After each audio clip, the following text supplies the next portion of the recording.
Well, hello there, friends, and welcome to Virtual Strangers 77. I'm your host, Wes. With me, as always, my good friend Roots. Roots, how you doing today, brother? Good, good. I thought it wasn't starting for a second there. I was waiting. There was a delay. There's been a delay on everything. I don't know what's going on. Even when I went to try to sign up for my HOTUS from Microsoft Center, I couldn't even get that thing. It was delayed. So it's a delaying Sunday, but I'm glad we're finally started. And yeah, we're good. We got 20 people here already, so that's good. Yeah, I think the delay there was what you're talking about was with YouTube because we hit the go live button and it sat there for a good long few seconds, and then the bar finally came up that always comes up, and then it vanished. But even after it vanished, it delayed again, and it was just black screen for I don't know, 3 4 seconds, and then we're live. But that's the important part. We are live. Yeah, yeah. And so far, nobody said, "Hey, something weird's going on. Your audio's messed up," or I think everything's good. So I'm ready to talk about some VR. There's been some good stuff coming up, and we're right around the corner from Onslaught. Wes, are you excited for Onslaught? Well, Oh, I dude, guess, you have no idea how excited I am. I pre-ordered it. I went ahead and pulled the trigger, ordered it on the PlayStation, and I mean a pretty big week coming up here. I mean, not just Onslaught, but Squadrons as well. And you said you tried to order a HOTUS, is that right? yeah, Microsoft. What's that? Set Center or whatever in Denver. Somebody posted in the Discord that they were on sale for $80, but Drillo says he got it on sale for $28 months ago. So I feel like my sale was a ripoff. But it's still good. Because if you look everywhere, Amazon, the HOTUSes are hard to find except for the really really expensive ones. This one's only $80, and I was able to finally go in later. I just kind of said screw it and walked away for like 30 minutes, came back, and it was finally letting me log in properly and reserve it. So now I've got a HOTUS reserve for Squadrons, and kind of psyched. Yeah, I feel like this is one of the things that puts me at a disadvantage where I live here. I don't live anywhere near Micro Center. I would have to drive a little over 2 hours to get to one. Ooh, yeah, that means you're 2 hours from chaos too, man. Because mine's in Denver. If I go down, there's a lot of weird stuff going on in Denver right now, off and on. And I would imagine where your area that you would be going to is a little crazy as well. Seems like the Cincinnati. Yeah, it Yeah. seems like the big cities seem to be on fire. But no, I'm kind of glad. I don't know if you have maybe you have somebody else. Because that's the thing is you have to pick these up. You can't have them delivered for whatever reason. These particular ones. And maybe you can have somebody pick up an extra one and then just ship it to you or something. Oh, I'm spent anyway, dude. Mm. There are other things to buy. As much as I would like to have a HOTUS to play Squadrons on, it's kind of far down on my list of things to get. I did, however, pick up my first ever 4K panel yesterday, Oh, and it's beautiful. It's blowing my mind. yeah, it's nice. You're excited. You're getting ready for the. No wonder why you're spent. You just picked Yeah. up another TV and all the other stuff, all the goodies. So, that's cool. Well, I guess you're not really. Now let me ask you this: this is completely separate. Are you? Is there part of you that's glad, Wes? Aside from the wasted time that your 3080 experience didn't really pull through yet, with all the weirdness in the card, not knowing which ones are the good or just with all the weirdness. I was watching a video yesterday, and at the end of it, the guy was basically saying that for all you people that were bummed you couldn't get the card, maybe it's a good thing. Now you get to sit back and watch all the fucked up bullshit happen, and then you can swoop in when it's all solidified. They've figured out what the problem is, and you're not sitting there with a card that's having issues.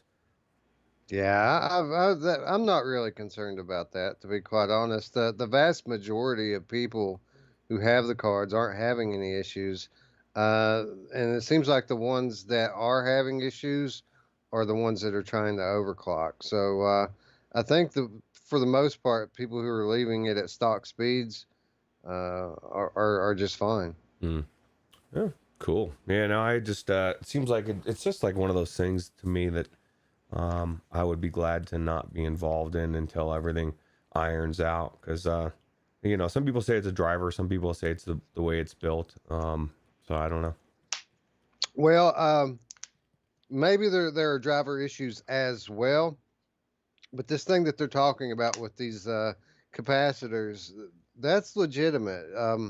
EVGA released a statement that they identified this problem during their QA process. And I mean, I don't think that they have any reason to lie about that. They didn't release any bad cards. All of their cards have the correct capacitor set up on them, and they haven't had any issues with them.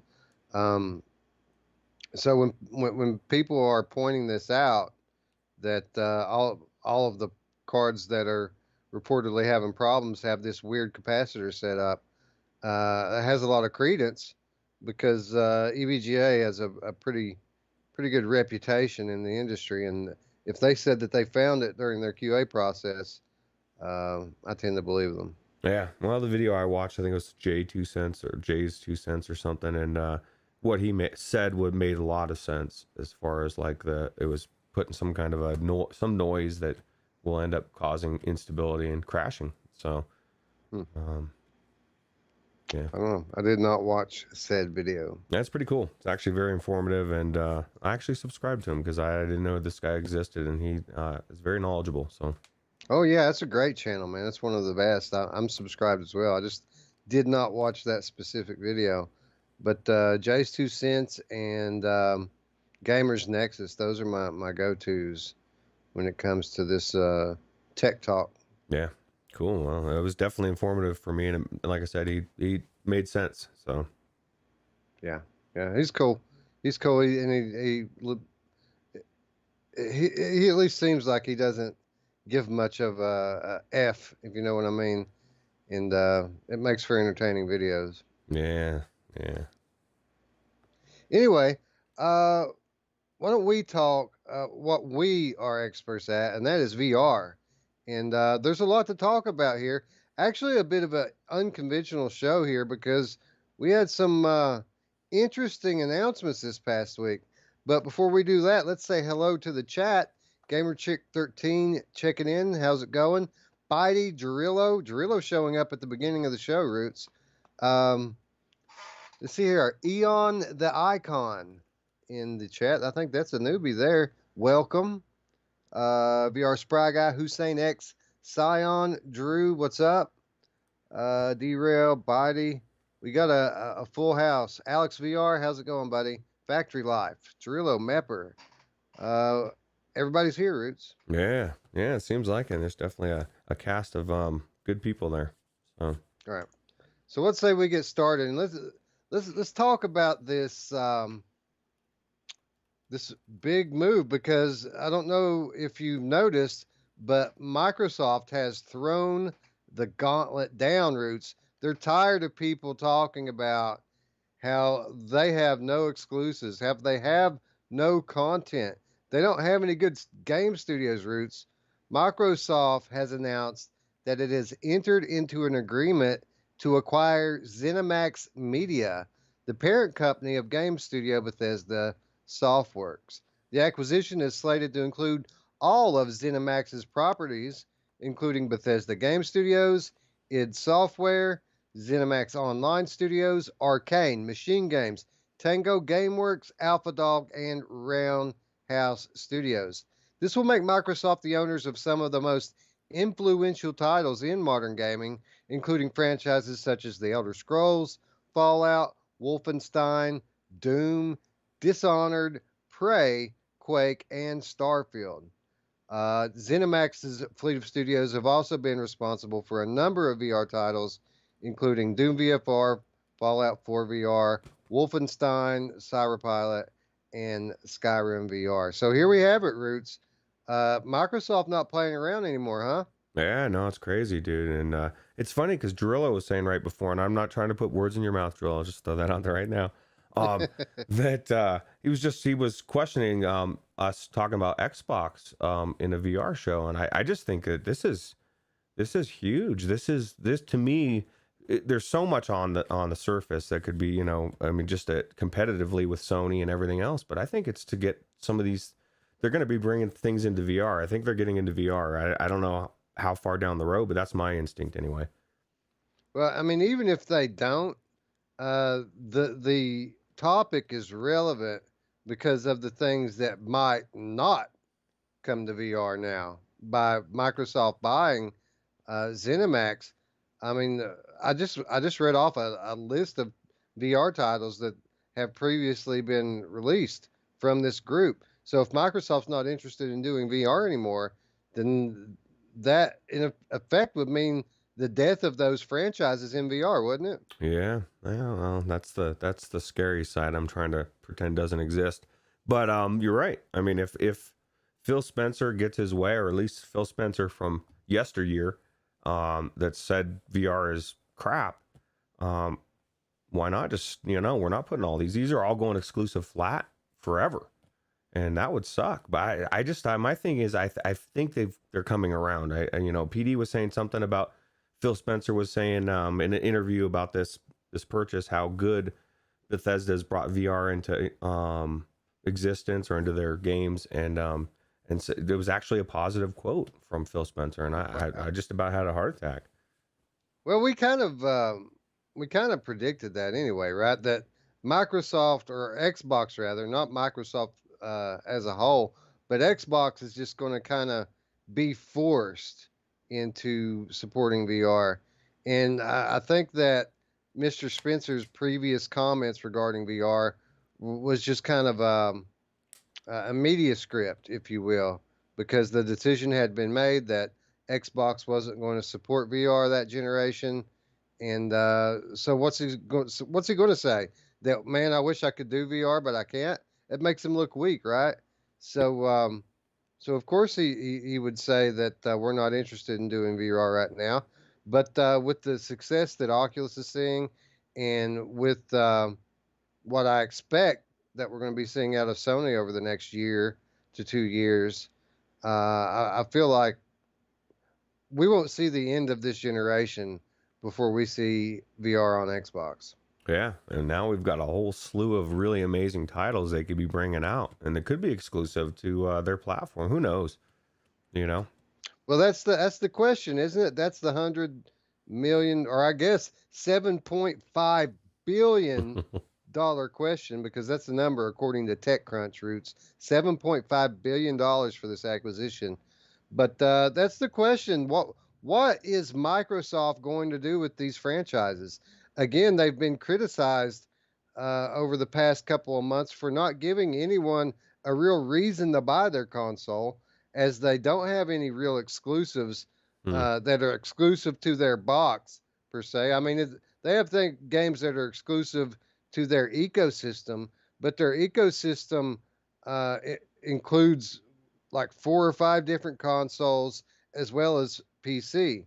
So, what do you think, Roots? Do you think that they're going to wise up and at least release the next, say, Elder Scrolls game exclusively on Xbox console for at least 6 months? What's the point in buying this stuff if you can't draw people in with it? Well, I mean, they seem to be tied to PC, so I could see Xbox/PC and not going to Sony, and that would be putting for some of these IPs, that's huge.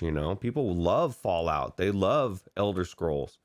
Shit, I can't play Elder Scrolls anymore unless I go on PC or Xbox, or I mean, it would make more sense to do the box exclusively, like you said. It just doesn't. Everything they've done in the past hasn't done that. But I'd like to see it. It would definitely be create some chaos for all the PC people that freak out. Gamer Chick 13 says that Microsoft's going to create Minecraft versions of all of the titles first. Hmm. So we're going to have, you know, Minecraft Fallout or Minecraft Doom, which we kind of already have Minecraft Doom. But anyway, according to Oculus CTO John Carmack, he says that the acquisition routes could be a good thing for him. Of course, many of you already know that Carmack co-founded id Software and was the lead programmer of titles such as Wolfenstein 3D, Doom, and Quake. But ever since ZeniMax and Facebook's Oculus became engaged in a legal battle over alleged theft of intellectual property, he has been unable to publicly engage with the games that he developed. And we got a quote from Carmack here, Roots. It says, "Great. I think Microsoft has been a pretty good parent company for gaming IPs, and they don't have a grudge against me. So maybe I will be able to re-engage with some of my old titles." And this Roots, this kind of points to the first thing I thought of when I heard this story, and that is great, great, because we haven't had proper Oculus support for any of those VR games that I read off earlier. Doom VFR, Fallout 4 VR, uh, Cyberpilot, or Skyrim. The Rift, or I guess now we would call it Link support, has been spotty at best and unofficial in some cases. But now it seems that we might actually get official Rift support, just as the Rift is about to be discontinued. Well, you know what's funny is the optimization just alone, not only for Rift, but I mean it's not even the most optimized game on the PC period, right? For most of those games, and I would imagine that Carmack could probably help for all the platforms. So that's pretty good news, right? Yeah, I'd love to just be able to play Doom VFR with full controls, with smooth turning and the whole nine, without having to mod it. Which I mean, at least now there's some pretty good mods out there that allow you to get the proper controls into that game. But I mean, when we reviewed it last year, I had to revert back to the PlayStation VR version just so I could play it because the controls were so terrible on Oculus. I know, and it drove you crazy because you had to deal with the arm jutting out of your chest or whatever, right? Yeah, it is a little strange to have my real life arm, um, holding a weapon, but the in-game arm just kind of sticking out over here like a tree branch. Yeah, it's crazy. And on a side subject, Solaris has that same issue for some reason, and it's people are theorizing that it's because of the aim controller support, right? And that's the same thing with Doom VFR. So you don't get to use your left arm. I mean, that's possible, but that doesn't make sense. These guys, it wouldn't be difficult for them to have the hands do something different depending upon which control scheme that you're using. I mean, there's a million games on PlayStation that have free hand movement for move controls, but have a two-handed weapon mode when you're using your aim. Arizona Sunshine comes to mind. Hmm. So I mean, I'm sure that they're not that um, insufficient when it comes to the talent department, that they can't figure out how to reach a happy medium there. Yeah, okay. Drello says Skyrim is well optimized, extremely well on PC. So maybe it is a Rift S or Rift thing then, because it hasn't been that Yeah. optimized for me. I mean, it's good, but it's not. I mean, it's better than the other ones, especially Fallout, but it's definitely not perfectly optimized. Well, it's certainly a Rift problem, as it is. But I'm talking about the rift between Facebook and ZeniMax. That's the rift I'm Oh, referring to. oh, But apparently, all this stuff has the possibility now to becoming water under the bridge. And Roots, I mean, another reason for Facebook and Microsoft to collaborate, right? yeah, yeah, that's true. Yeah, it would be awesome, right? It'd be slide them right It in would be both. outstanding. Yeah. Well, I mean, there's a need there, right? And Microsoft needs VR. They also need a games catalog if they decide to support VR, and Oculus can provide both. And what Oculus needs is they need to get their foot in the door with console gamers, the hundreds of millions of console gamers out there.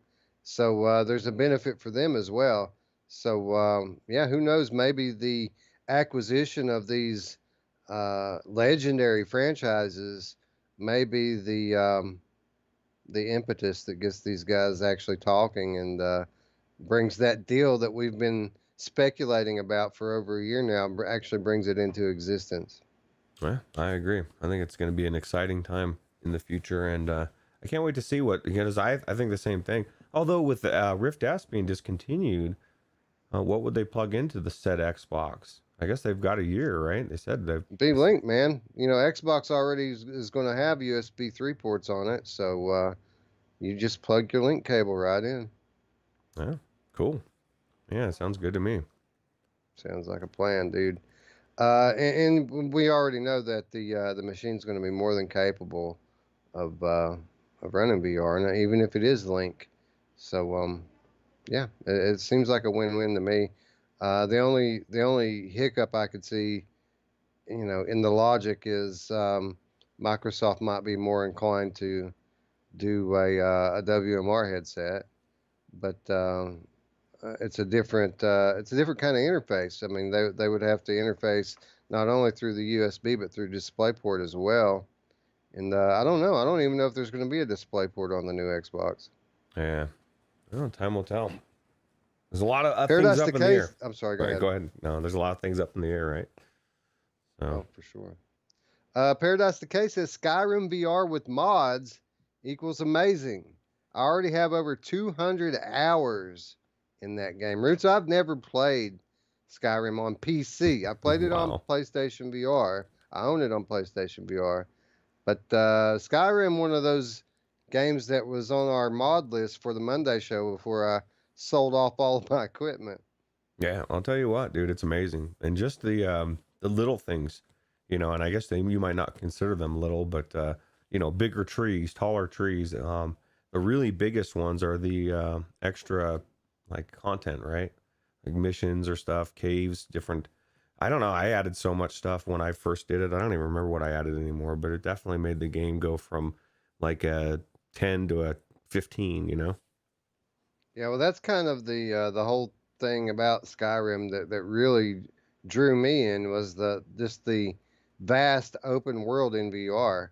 Now it did look a little bit dated, especially on the PlayStation, but from what everybody says, uh, you know, these mods change all that. The mods make it look like a much more modern VR game.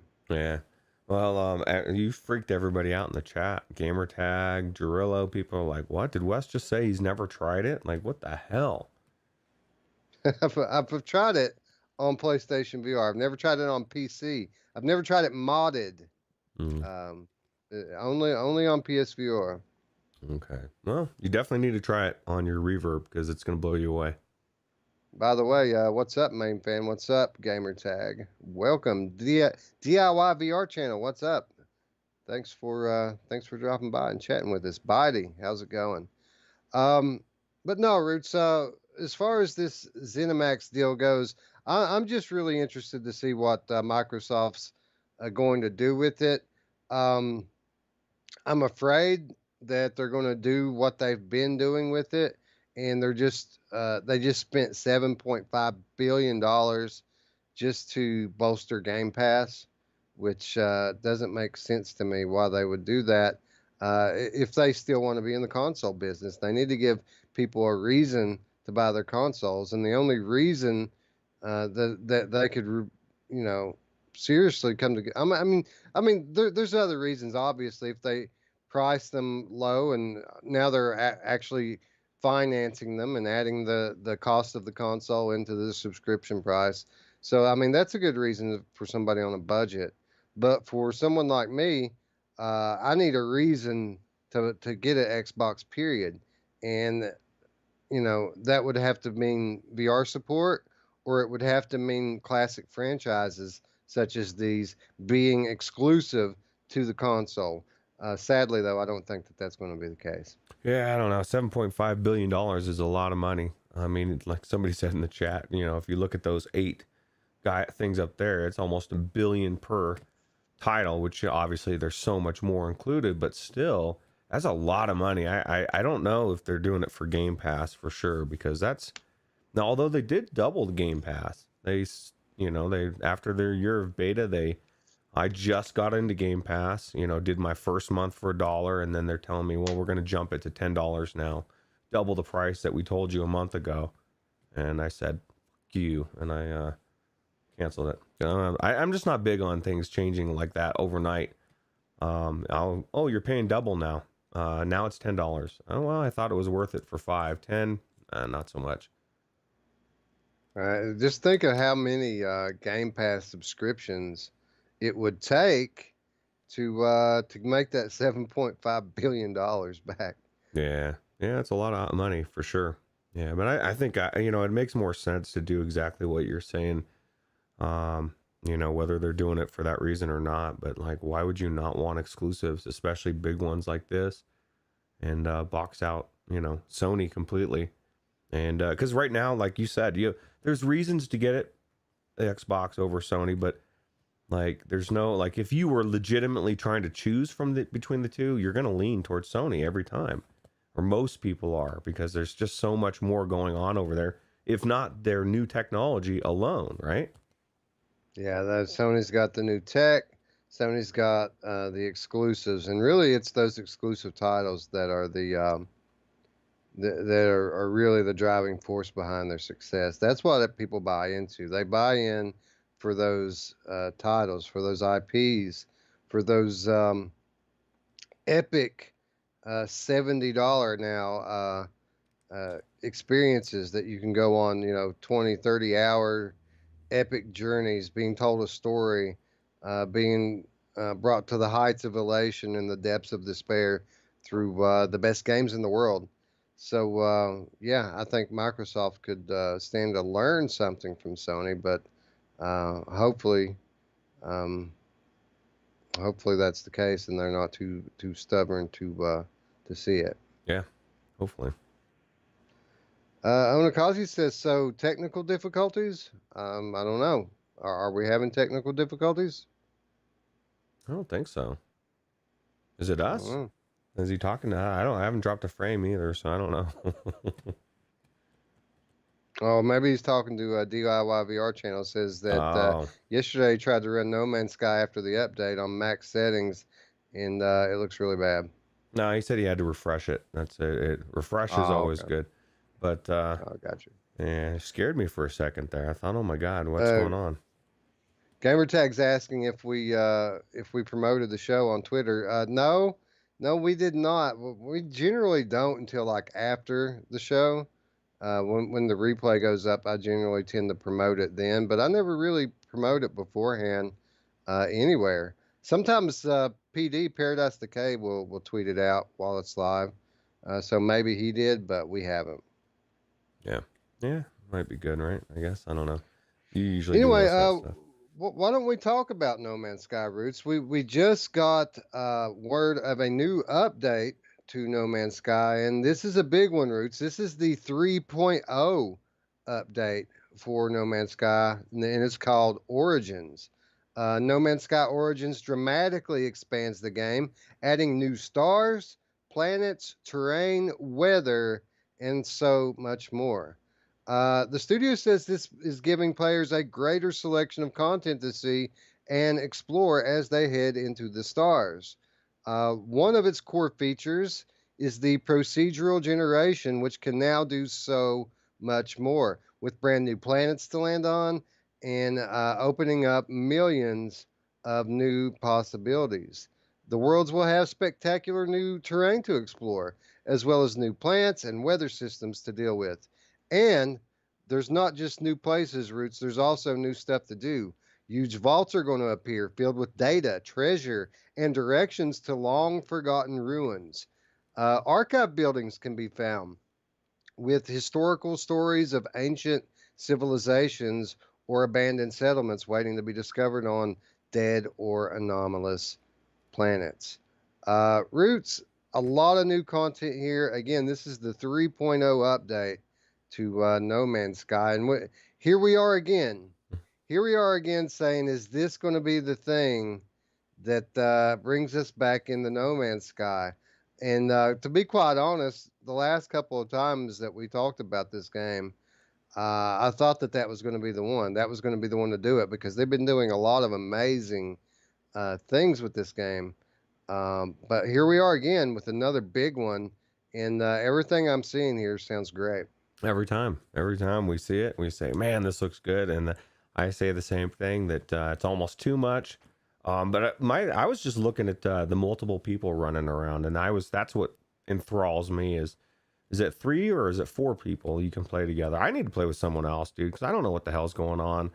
And I built my ship, I took off, I landed, and then I just like left. I deserted the game, and I need to see some of this stuff, but I need guidance. Roots needs a guide, So. Well, here's the cool thing about it. Even if Roots was alone, all by itself in this game, it's a vast universe to explore. Even if you don't do what the game wants you to do, you can just get in your ship and go, man. And there are literally millions of planets at this point for you to land on and look at, which might sound kind of boring for a flat gamer, but in VR, I mean that's pretty intriguing. Yeah, well, especially if there's something to be doing, like looking at these different scapes and stuff is cool. I want to fly to different planets and be doing stuff as well, which there is. I just need to do it. I don't know why there's jellyfish in the sky. That's pretty weird. PD says that people are having performance issues since this new patch. The game now stutters for him.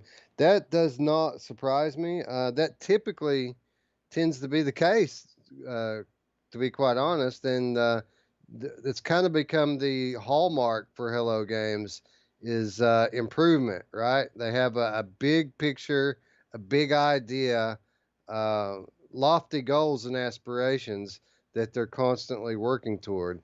And I mean, it was the same thing with all the other big updates as well. They were very poorly optimized when they launched them, but it generally doesn't take very long for them to get on top of it from a performance perspective. Yeah, so I was gonna say is like, don't worry. You just said their MO is to release it and have it be not the best optimized, but they also are known to fix it and make it run well. So I have faith that it'll be fixed soon enough, and then we will be in here checking it out. I would never step foot in it until I find out that it's not all janked to hell. But somebody was saying that on their 2060 they put it at the highest settings in it, and it looked like crap. And I guess that's without super sampling or whatever. But so I don't know. I guess we'll see how it irons out, right?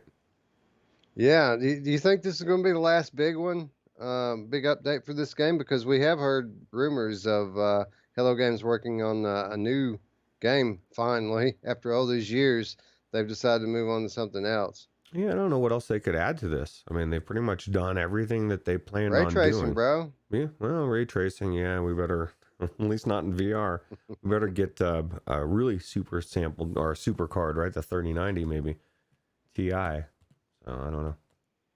Delirium Drew says No Man's Sky is basically Minecraft in space with better graphics and maybe less things to build. Both are awesome. Exactly. I'd play this over Minecraft 10 times out of 10. Yeah, well, see, it's definitely different. Minecraft is cool when you want to, I don't know, man, artistic people. And I said it before, I've seen some of the stuff that PD's done back in the day and recreations of Star Wars shit. And like, it's phenomenal. It's nothing I could do, but it takes real skill. For those people, it makes sense. You're going in and you're creating art, and people now can go into your art and check it out. For Roots, just running around with Wes, digging and killing skeletons, and it was still pretty fun. But it's not like it would hold that much attraction for me, right? I'll tell you what, man, with the Minecraft, they make you friggin' earn it, man. If you want to play with somebody, you got to put in the paces. Like, I spent probably over an hour last night just to get it set up so that my two sons and myself are all linked up, registered in Minecraft and linked together so that we could play together. But to be able to do this, we all three have to have Microsoft accounts. On top of that, we all three have to have Xbox accounts, which are completely different usernames and logins. We have to, I have to customize the privacy settings for all of these accounts. And then after that's all done, which that took forever because, every time you log into each one of these accounts, they have two-factor authentication, so they're emailing you a code every time you log in. And so it took forever just to do that. But then finally, after I got all that done, I had to go link it to the Sony account, which is another, you got to, the game gives you a code and you got to come to your computer and go to a website. And I mean, it was a ton of work. I was trying to do my, my whole family, all 5 of us, but I only got 3 done. That's how long and arduous it was. I just was looking at that one character, Wes, and it looked like a weird alien fish face or something. I never knew that guy existed in No Man's Sky, and now I want to go into this game, but I got to wait for the optimization because I got to be fish face, dude. There he is, right there. Yeah. At least. Oh, they've added in synthetic creatures like giant beetles buzzing overhead, or and this is the one people keep talking about, colossal sandworms. Really? Wow. Yeah. Yeah, and everything. Remember the sandworms on like Beetlejuice? Yeah, dude. I don't know, man. It looks like this is it looks so colorful and so cool, and I just want it to be optimized now because I want to check out those sandworms. Yeah, Beetlejuice. I mean, this looks like a game that literally you wouldn't really need anything to do. Like I could just explore this game forever. Yeah, yeah, for sure. Especially you'd probably spend I don't know how much time you'd be stuck in there. Spry Guy even said that he needs to not get stuck into this game or sucked back in because this game will suck him in like no other. And that's my confession, Wes. I let myself get sucked into a little bit of World of Warcraft the other day, and I'm feeling the pull, and I gotta run. Yeah, I noticed that. I was kind of actually worried when I saw it. I was like, oh no, Roots is never coming back to VR, and it's not even hot anymore. Roots, it's been nice and temperate these days. Yeah, no, it was hot here yesterday, but the nights here are really cool. So definitely getting back into VR time. And I'd love to play World of Warcraft in VR, but I'm scared to do anything in VorpX or Helix Vision that's online anymore that's tied to an account. So I'm going to pass. I'm sure you're going to get your VR equivalent. We've got Zenith doing well on the way. Elysia, the Kickstarter, just killing it, man. Like they've already crushed past 5 stretch goals or something like that. Yeah. Well, it'll be cool. Like I said, my thing is that it's got to have a healing class, or else it's not. Like, what was that game we played together? I think it might have been Carnage Chronicles, right? And I was blown away that they had a healing class for the NPCs. The fact that they had a healing class that was healing each other. I had to kill him first before I killed the other guys. It just added that extra element. And I feel like any MMO that wants to be taken seriously needs to have a tank, needs to have DPS, and needs to have healing, or else it's not really an MMO. It's close, but it's not really. That's my opinion anyway. But I'm not like the MMO master, so. Yeah, nor am I. I never really got into the online, MMOs. Now I was a pretty big, fan of role-playing games when I was younger, when all I did was play video games. But as I got older, my time became lesser and lesser to spend on games, and I kind of got away from these super involved type of games. Yeah, there's definitely a time suck for sure. Anyway, to make these scenes even more impressive, Hello Games has enhanced the visual aesthetic with a wider color palette, adding more lighting conditions whilst improving the terrain detail. So that probably is to blame for all of the performance issues that people are having. They've actually cranked up the detail even further in what was already a pretty good looking game, at least on PC. Yeah, I wonder what this looks like on PlayStation VR right now. I've been thinking about checking it out, man, because it's one of the titles that I've got 2 copies of it here, physical copies, so any of us can play it together. And is it cross-platform? Like, can't the PSVR players play with the PC players in this game? I don't know. That's a good question. If that is, I would love to play this with you. Because you're stuck in PlayStation VRville, and you need to come. I mean, it wasn't the best on launch. I'll admit that It was way, it wasn't perfect on PC, but the PlayStation VR version was way worse than that on launch. But I think that they've made a lot of improvements with it since then. And honestly, it promises to be one of the titles that's going to benefit the most from the PlayStation 5. Okay. Well, this article I see from June says they replaced the entire network backend so that players can now make multiplayer connections across all platforms. So So, there you go. yeah. So absolutely. So we could play this at any time, Roots. Yeah, let's check it out. We'll see how messed Which up I it is, which and I then we can would talk need about because it. I didn't play it like for 5 to 10 minutes on PlayStation before I put it down and went back into PC before. So I'll pretty much be starting over. Not that I made it all that far to begin with. Um, I wonder but yeah, how does that work? Like, if you play together, do you start on the same planet? Like, would we start together and try to build the ship together, or that would be kind of no, cool? no, you have to make it off the planet, off the initial planet before you can link up in multiplayer. It's kind of like Stormland, Mm, where you have to play a little while before you can hook up with other people. okay. Well, I'll tell you what. I didn't do the easy. There's an easy way, right, where you can like already have the ship built or something, and I chose to build it myself, and that was kind of hard actually to get off that planet. There was a little bit of difficulty. It wasn't hard, but it was like I thought it was gonna be snap, and then an hour and a half later, I was finally taken off. So Well, I could put some time into it. I don't mind doing that. But this is going to be a job for this upcoming week because tonight I'm going to be finishing up what I've been playing. Well, not finishing up, but I'm going to be continuing what I've been playing for the last week. Um, that I'm going to be talking about on the Monday show tomorrow. And I've actually been playing a couple of different games this week, Roots. I've been playing, first of all, The Walking Dead Saints and Sinners. mm, Surprise, surprise. It's an awesome game on PlayStation VR. And when I was faced with my PSVR library as the only source of games in VR for the next few weeks, I said, duh, I have one mm. of the best games in VR right here. I've been playing that, actually spending most of my time on that.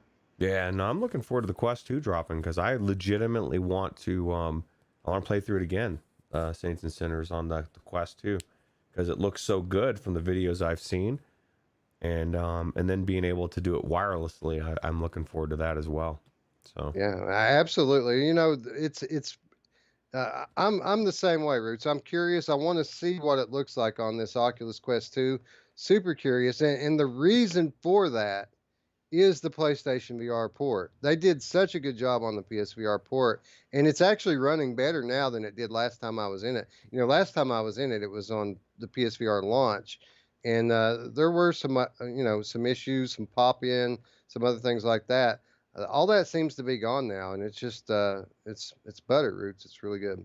oh, cool. Yeah, I was just talking to somebody the other day about VR and was talking to them about the Saints and Sinners and how Quest 2 you could play that right on day one, right? And they were like on the edge. They heard of VR. I think the wife had never tried it. The husband had, and when they heard that they could do it for $2.99, that her eyes lit up. And then he's like, "Well, Christmas is coming, so I guarantee they're getting it." You know what I mean? Like it. I planted the seed, Wes, and I'm doing my part, day by Yeah. day, customer by customer. Plant that little VR seed in there. Well, So, that is the quest, right? Our quest. yeah. But yeah, I was doing the same thing yesterday. The dude I bought that 4K TV off of, I picked it up on Facebook. Got a great deal, by the way.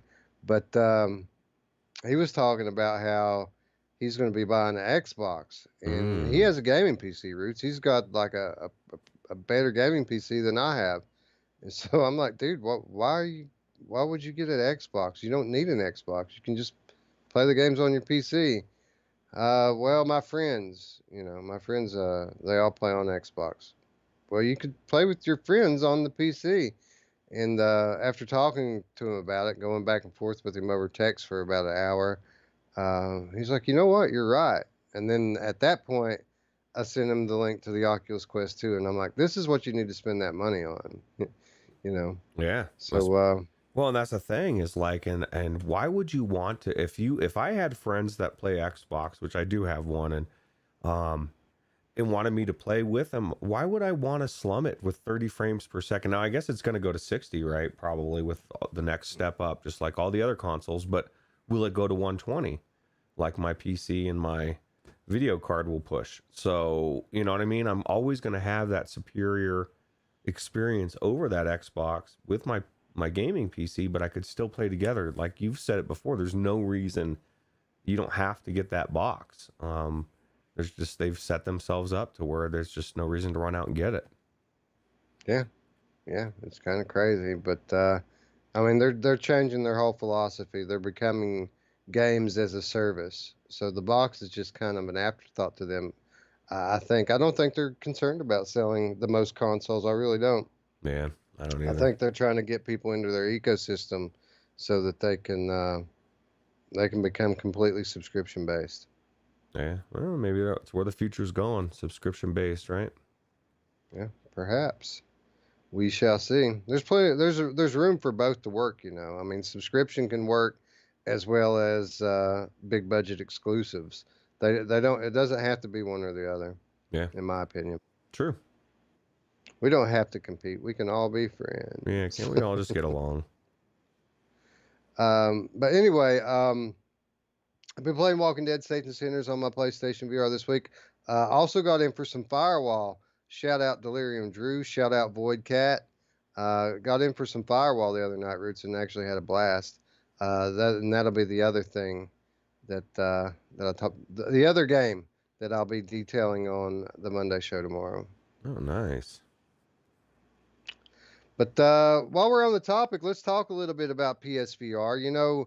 Sony has been so tight-lipped about the future of PlayStation VR and VR in general on PlayStation 5 that anytime we get any kind of a mention or any little bit of news on the topic, it seems like big news, right? Even when it's not so big. And such was the case this past week. We got a few little PSVR tidbits, Roots. When taken individually, they might not seem so big, but when taken together as a group, uh, in this time of virtual silence regarding PlayStation VR, uh, these actually seem like they might be kind of significant. So, first of all, let's talk about a few of these PSVR news items we got. And this past week, gave us our first confirmation that PlayStation 5 will actually benefit the PlayStation VR gamer. Up until this point, all we've known about VR on PlayStation 5 is that it, I'm sorry, is that it works, that it's backwards compatible with our old hardware, and that it will work on the new PlayStation 5. No indication directly from Sony or anywhere else that there's any benefit to that other than not having to keep out two consoles to play your VR games. Yeah. But this past week, we learned that a new feature called Game Boost, listed on the PlayStation 5 website, promises an improved experience when playing on the select PS4 and PSVR games on PlayStation 5. The site says that Game Boost will let you, quote, enjoy faster and smoother frame rates in select PlayStation 4 and PSVR games on PlayStation 5.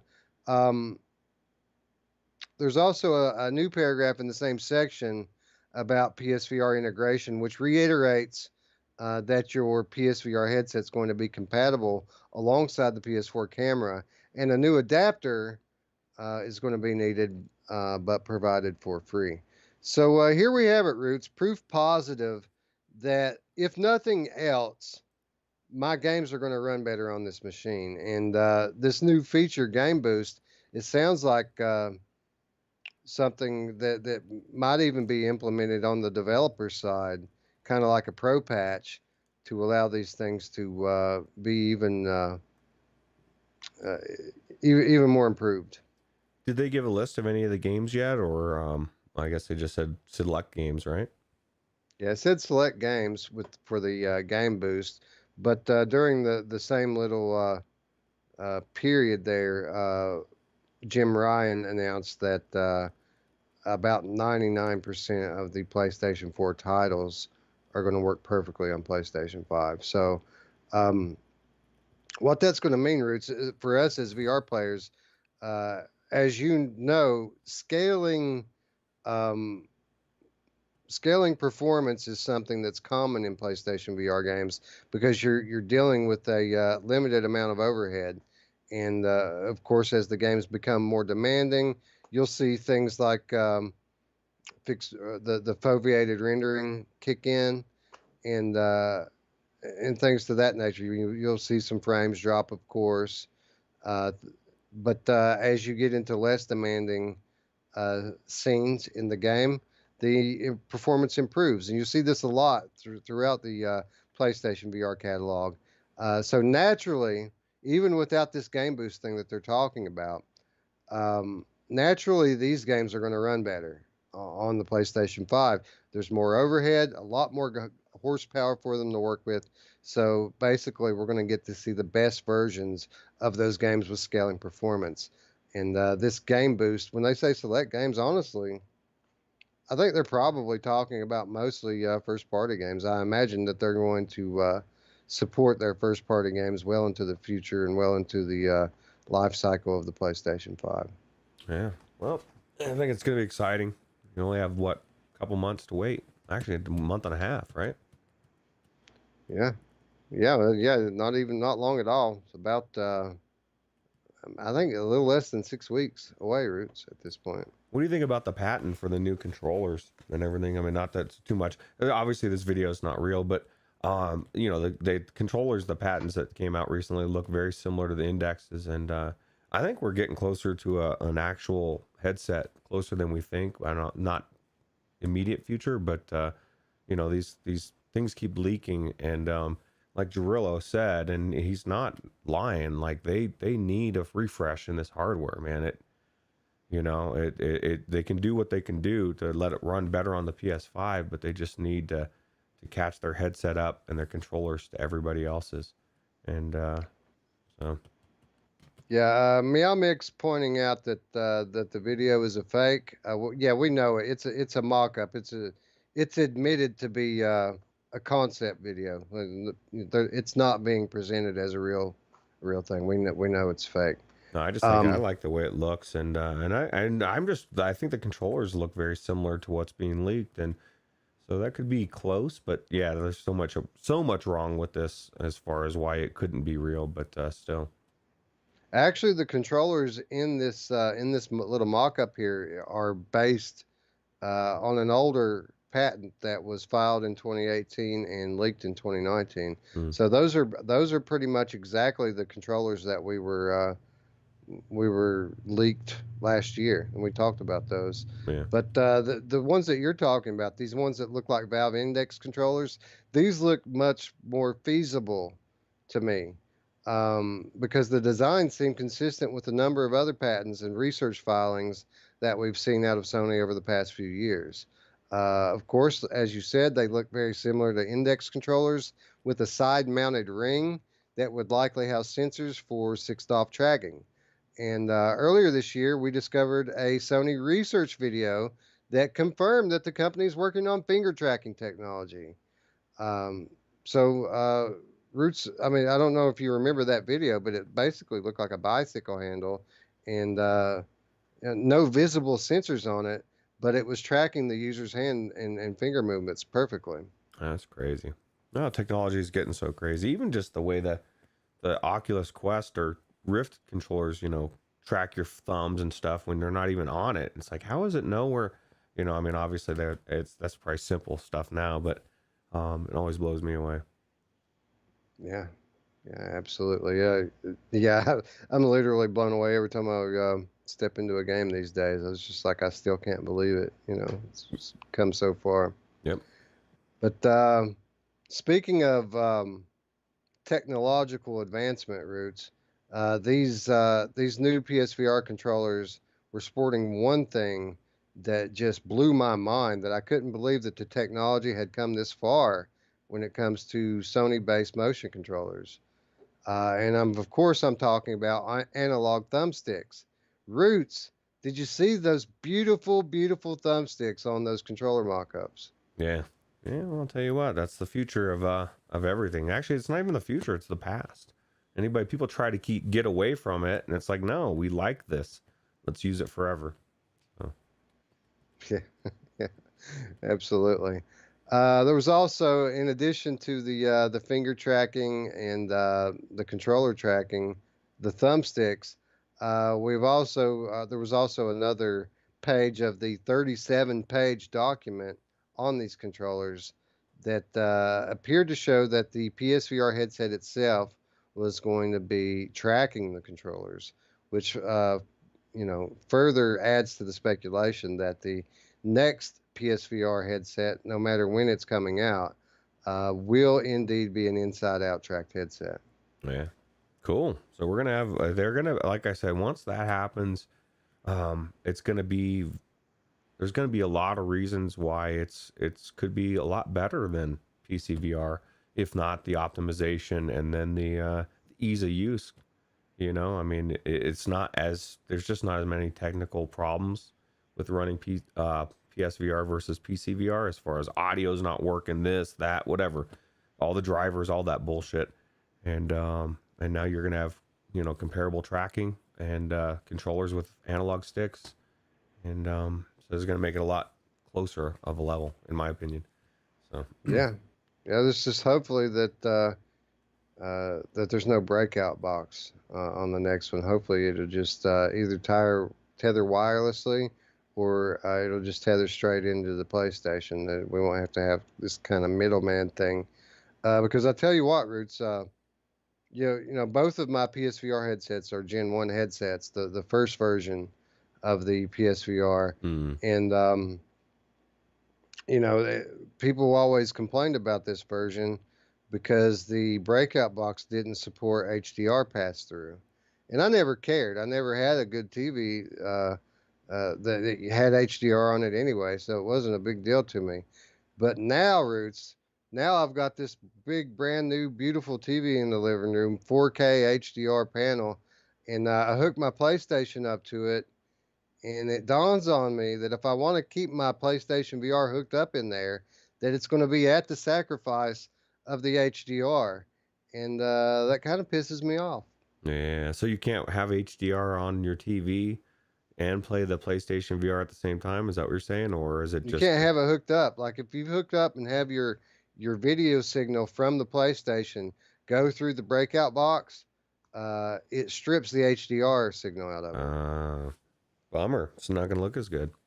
That sucks, dude. Yeah. So So does and basically, what it means is you have to constantly be unhooking it and rehooking it up because obviously the HDR is beautiful. I experienced it for the first time yesterday. It was just like my jaw hit the floor. yeah, But I can only imagine what it's going to be like with games that have implemented it. So it's something that I'm going to want to have, uh, especially after my PlayStation 5 gets here. So it's a problem. It's basically a problem of convenience. Anytime I want to play VR, I'm going to have to hook it up now, like the whole nine, hook up the breakout box and everything, and that's just friction that I don't need. we'll get a second one or the new version. It's not happening. Yeah, it's kind of late in the game to be buying more Gen 1 PSVR headsets, or Gen 2 rather, or you know what I mean. I feel like that it's possible that we could get an announcement of the next PSVR headset within the next 6 months. I'm not saying it will come within the next 6 months, but I'm saying it could. I think we could hear about this thing by spring, Roots, and how foolish would I feel if I just bought my third PSVR headset. Um, it just don't make sense to me at this point. You could try to sell it and then buy another one. No, you've done so much of that lately. You're probably done. I probably could wire my way around it, get an HDMI switcher and kind of divert the signal through the box when I want to play VR and around the box when I don't. Yeah, that's true. That's true. Yeah. Anyway, that wasn't the only PSVR news that we got this week. To cap off the week, Upload VR reported some very optimistic comments from both Hideo Kojima as well as Jim Ryan regarding the future of PlayStation VR. The comments come from a recently released documentary detailing the history of PlayStation platform. Kojima points to the next few years as being potentially huge ones for VR, while Jim Ryan admitted that while the tech is not there yet, he has acknowledged the huge potential for the medium and has reaffirmed Sony's commitment to the platform, which is kind of a big deal, right? Because in this time of silence with regards to PlayStation VR, it creates insecurity and uncertainty on the part of the PSVR enthusiast. So to see when you see the big dog, the head honcho, Jim Ryan, come out and seem optimistic and committed to VR through the foreseeable future, it really kind of puts your mind at rest, doesn't it? Yeah, for sure. Yeah, it's good to know that the head of the company has the vision you want for it. Last thing you'd have them come out and, we're not sure about this VR thing. Remember, we're not even that far west, man. We forget. We were like just a year ago, less than a year ago. Every company, not Sony, but every other company was like VR. Ooh, whoa, whoa, whoa, whoa, dude. We are not doing VR, dude. That's crazy. And with less than a year's time, everybody's now so much more optimistic, and they're wanting to get their foot. Even just the thought that we see that it's a good technology and it's on our radar, right? So Yeah, man, the times are certainly changing with regards to that. I mean, somebody just threw down like $50 million to buy Vertigo Games, which is an exclusively a VR house, right? The Vertigo Games being the developers behind Arizona Sunshine, Fisherman's Tale. They've done a few different games. After the Fall is the next one coming from them. So for some, larger gaming company to throw down that kind of money on a VR house is kind of a big deal, isn't it? yeah, especially ones like, I mean, we think of those games as big titles, but anybody outside of VR is like, I don't know what Arizona Sunshine is. I don't know what After the Fall, any of them, right? If you were a flat Yeah. gamer, you would think, I don't know what the hell that is. But for a big company to pick them up, they clearly know what it is, and they see a future. So Yeah, they actually, I thought about doing a segment on it because the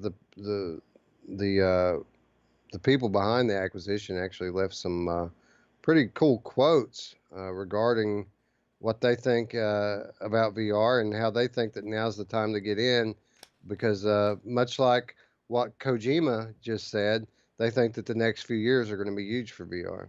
yeah, well, I agree. I agree with him for sure, 100%. I was gonna say his name, but I've already forgotten what it is, so I'll Yeah, butcher Hideo it. Kojima Okay. is the a legendary game developer at this point. He's behind some of the more popular Metal Gear Solid titles.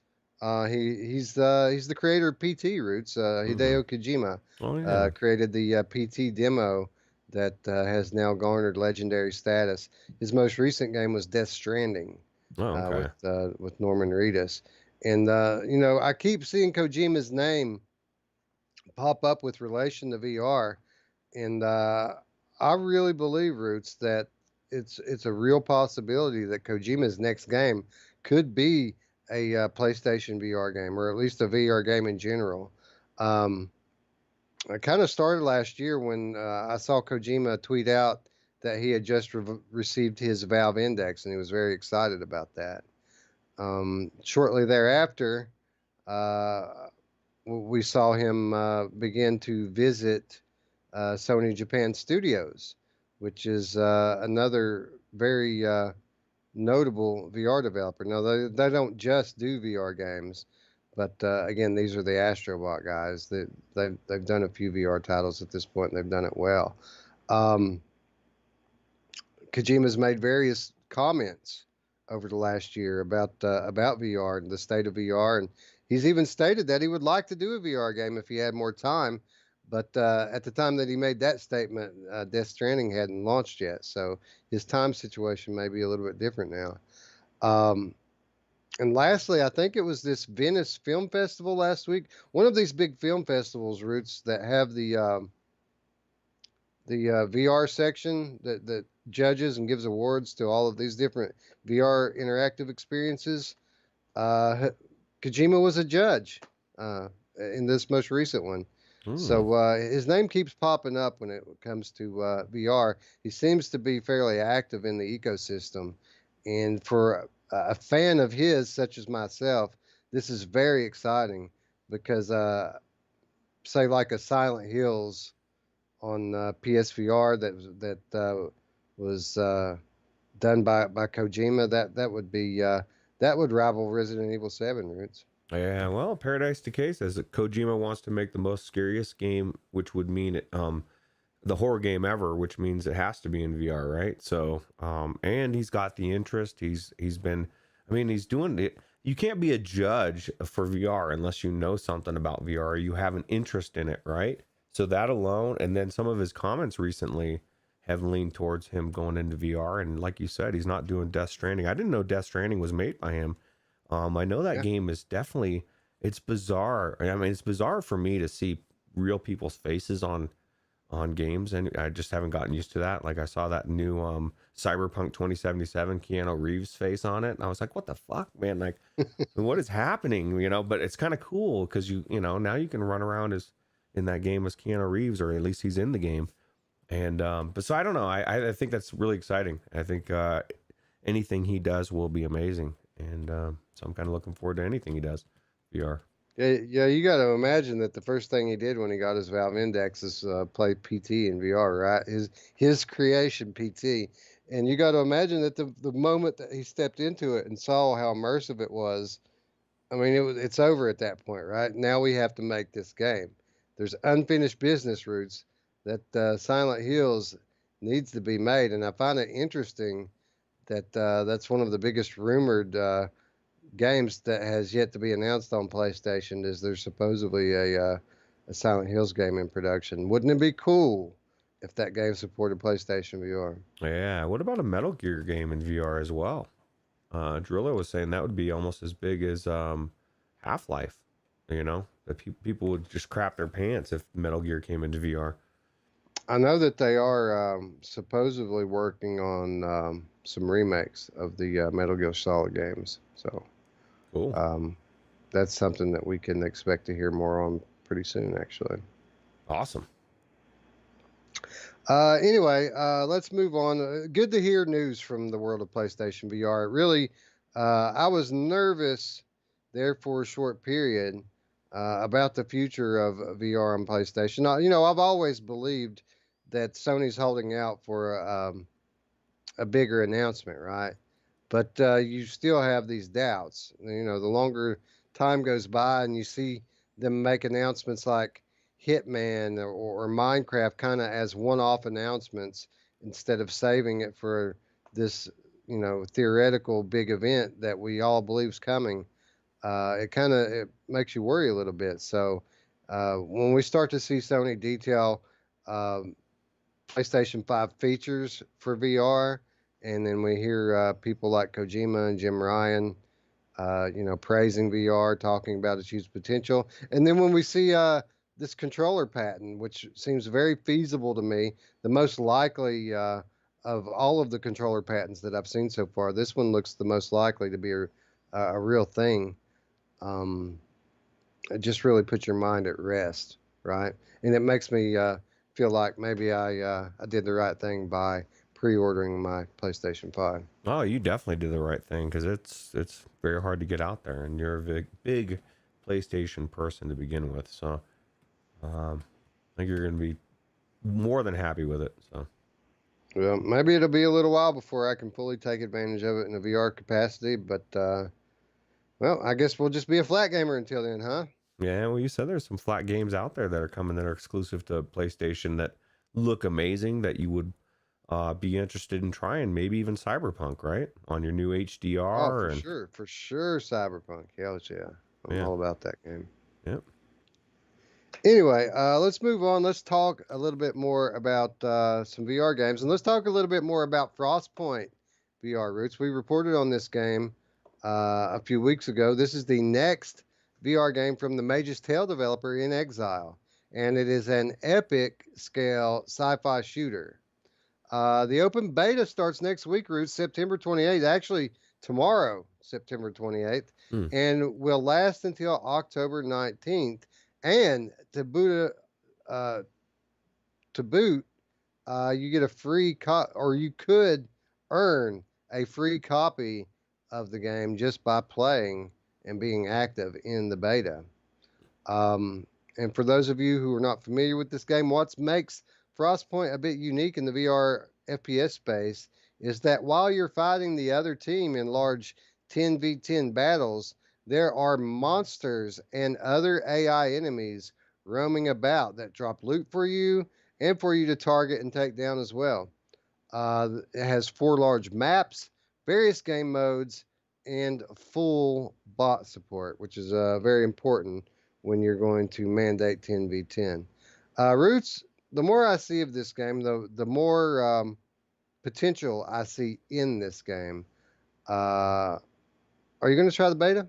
I was thinking about it, I mean, just the fact that, I could win a copy by, I think you just have to complete 10 matches, right? And there's only going to be so many people that do, that get the key each version. I guess they're going to, do different betas, right? Till it comes out. And, Yeah, it's weird how it reads, and I'll just read how the beta thing's going to work. This is a quote from Upload VR. And if this is true, I mean, this is massive. They're giving away a lot of copies.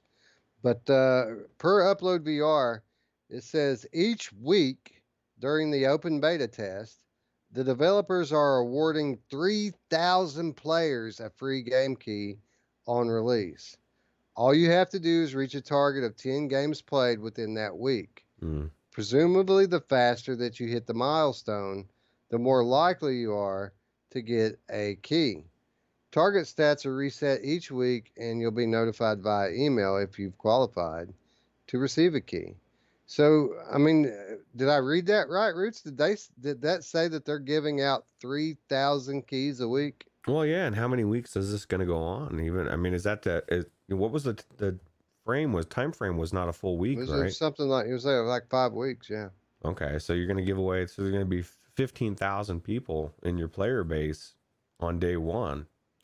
That's pretty good. I mean, I mean, cannibalizing your sales, and I don't know. Yeah, just a little bit. Yeah. Yeah. But I mean, maybe they're looking big. Maybe they're looking Quest, they're looking PlayStation, looking PC. 15,000 active players on day one. Everybody thinks this is amazing. Everybody's jumping in. And now you've sold 100,000 copies of a game that Solaris might sell 100 or a couple hundred because of other issues, So I don't know. It's definitely a different approach. And, I'd like to get myself one of those keys, but, or they can send us one so we can talk about it. That'd be cool too. So. Well, it's definitely the polar opposite approach of a game like Space Junkies, right? Because Space Junkies came out with a high price and nobody in the lobby. So what Frostpoint's doing is they're coming out by giving away the game to a bunch of different people and having their lobbies full from day one, which could very well work. And it's probably not just going to be 10. They're going to look at other stuff. Like if you're super active and you're like, they're going to fill it with people that love these type of games that are going to be playing a lot, right? I would imagine, or trying to. And so you will get the action. That's one of the biggest things you have for Pavlov contractors. I guess not so much anymore. I don't know with all the issues it's been having lately, or onward. But you have that big player base. You always you can go in. There's always going to be something going on, and that's what you need. So. Yeah, absolutely. Yeah, Roots, it's an interesting time here because this is actually a game that I want to play. This is actually a beta that I think I would participate in if I had the opportunity, but sadly, I don't have a PC headset here, so I can't. Mm, I mean, I could sign up for it, but literally, I'll be getting my Oculus Quest, 5 days before the end of this, tops. mm. So, I mean, it would be kind of tough for me to fulfill my obligation as a beta tester That's true. with no headset. Yeah. Well, you know, we're only what 2 weeks away from the Oculus Quest release, or a little bit over 2 weeks. So Yeah, about 2.5 weeks. yeah, so it's getting close. Yep. Anyway, again, you can join the open beta test starting on September 28th. There's no full launch date for the game yet, but it's slated for this year after the open beta ends, with support for all major PCVR headsets, including Rift, Vive, and Index. So, all of you out there who are interested in this thing, it starts tomorrow. So, go to the Frostpoint VR Proving Grounds website and sign up for the beta today. Yeah. Maybe we can be the lobby, Roots. We can be the community that holds this game. I'd love to actually get a good 10v10 or even a 5v5 or a bunch of us in there to play. See if we could get some crazy action going on. We got a lot of people that love these shooters. So, and then we have Scion VR. I don't know Scion. My only thing is I don't know if they have any knives in this. So you might not be able to shank somebody in the face like your patented move. So. Maybe they have chain saber. Yeah, you could chain saber somebody in the face. That'd be cool. I think so. But anyway, I had something else I was going to say about this game, but completely got thinking about Scion stabbing people in the face and lost my train of thought. So, Scion has stabbed the thought from my brain. Yeah, he does that. Anyway, let's move on. Let's talk a little bit about this Project 17 point insertion, Roots. This is one that's going to get our community frothy, excited, foaming at the mouth. Project 17 was announced last week. It's a new Half-Life Alyx mod currently in development that aims to remake the entire opening chapter of Half-Life 2 as a playable VR experience. Point insertion is widely regarded as one of the most memorable gaming experiences of all time. The team is using the upgraded assets from Half-Life Alyx where possible to recreate the scenes and environments from Half-Life 2. But for missing assets, they're creating new ones themselves and sharing them with the public in collaboration with the Half-Life 2 remade assets team. So here we go, Roots. We have an iconic chapter from a beloved game, of course, that neither of us has ever played. So let us know, chat. They're not planning on redoing the entire Half-Life 2 game. They're only doing this point insertion chapter. One, ballpark about how long it took to play through this chapter in Half-Life. And two, is this thing going to be good? Is it going to be good enough to stand on its own? Let us know, chat, what you think about this as a concept. Now, Roots, what I'm going to talk to you about is this kind of answers some of our questions that we had coming out of our playthrough of some of these Alyx mods. We were wondering if a really talented creator could create their own assets and port them in to the workshop, and apparently that's the case because that's what they're doing here with this title. You know what I liked about what you just said was they were putting these assets in there with the coordination of the team, right? So like not everybody can just add their assets. You know, I mean, because you want it to be, you want the best of the best putting those assets in there, right? And so I kind of think it's more curated, which is good. But I don't know, maybe some people might not like that, but yeah, obviously this is going to be a higher quality thing because I mean, we have an announcement here. Like it's like a game announcement that what they're doing here with this thing. It's got its own launch trailer and everything.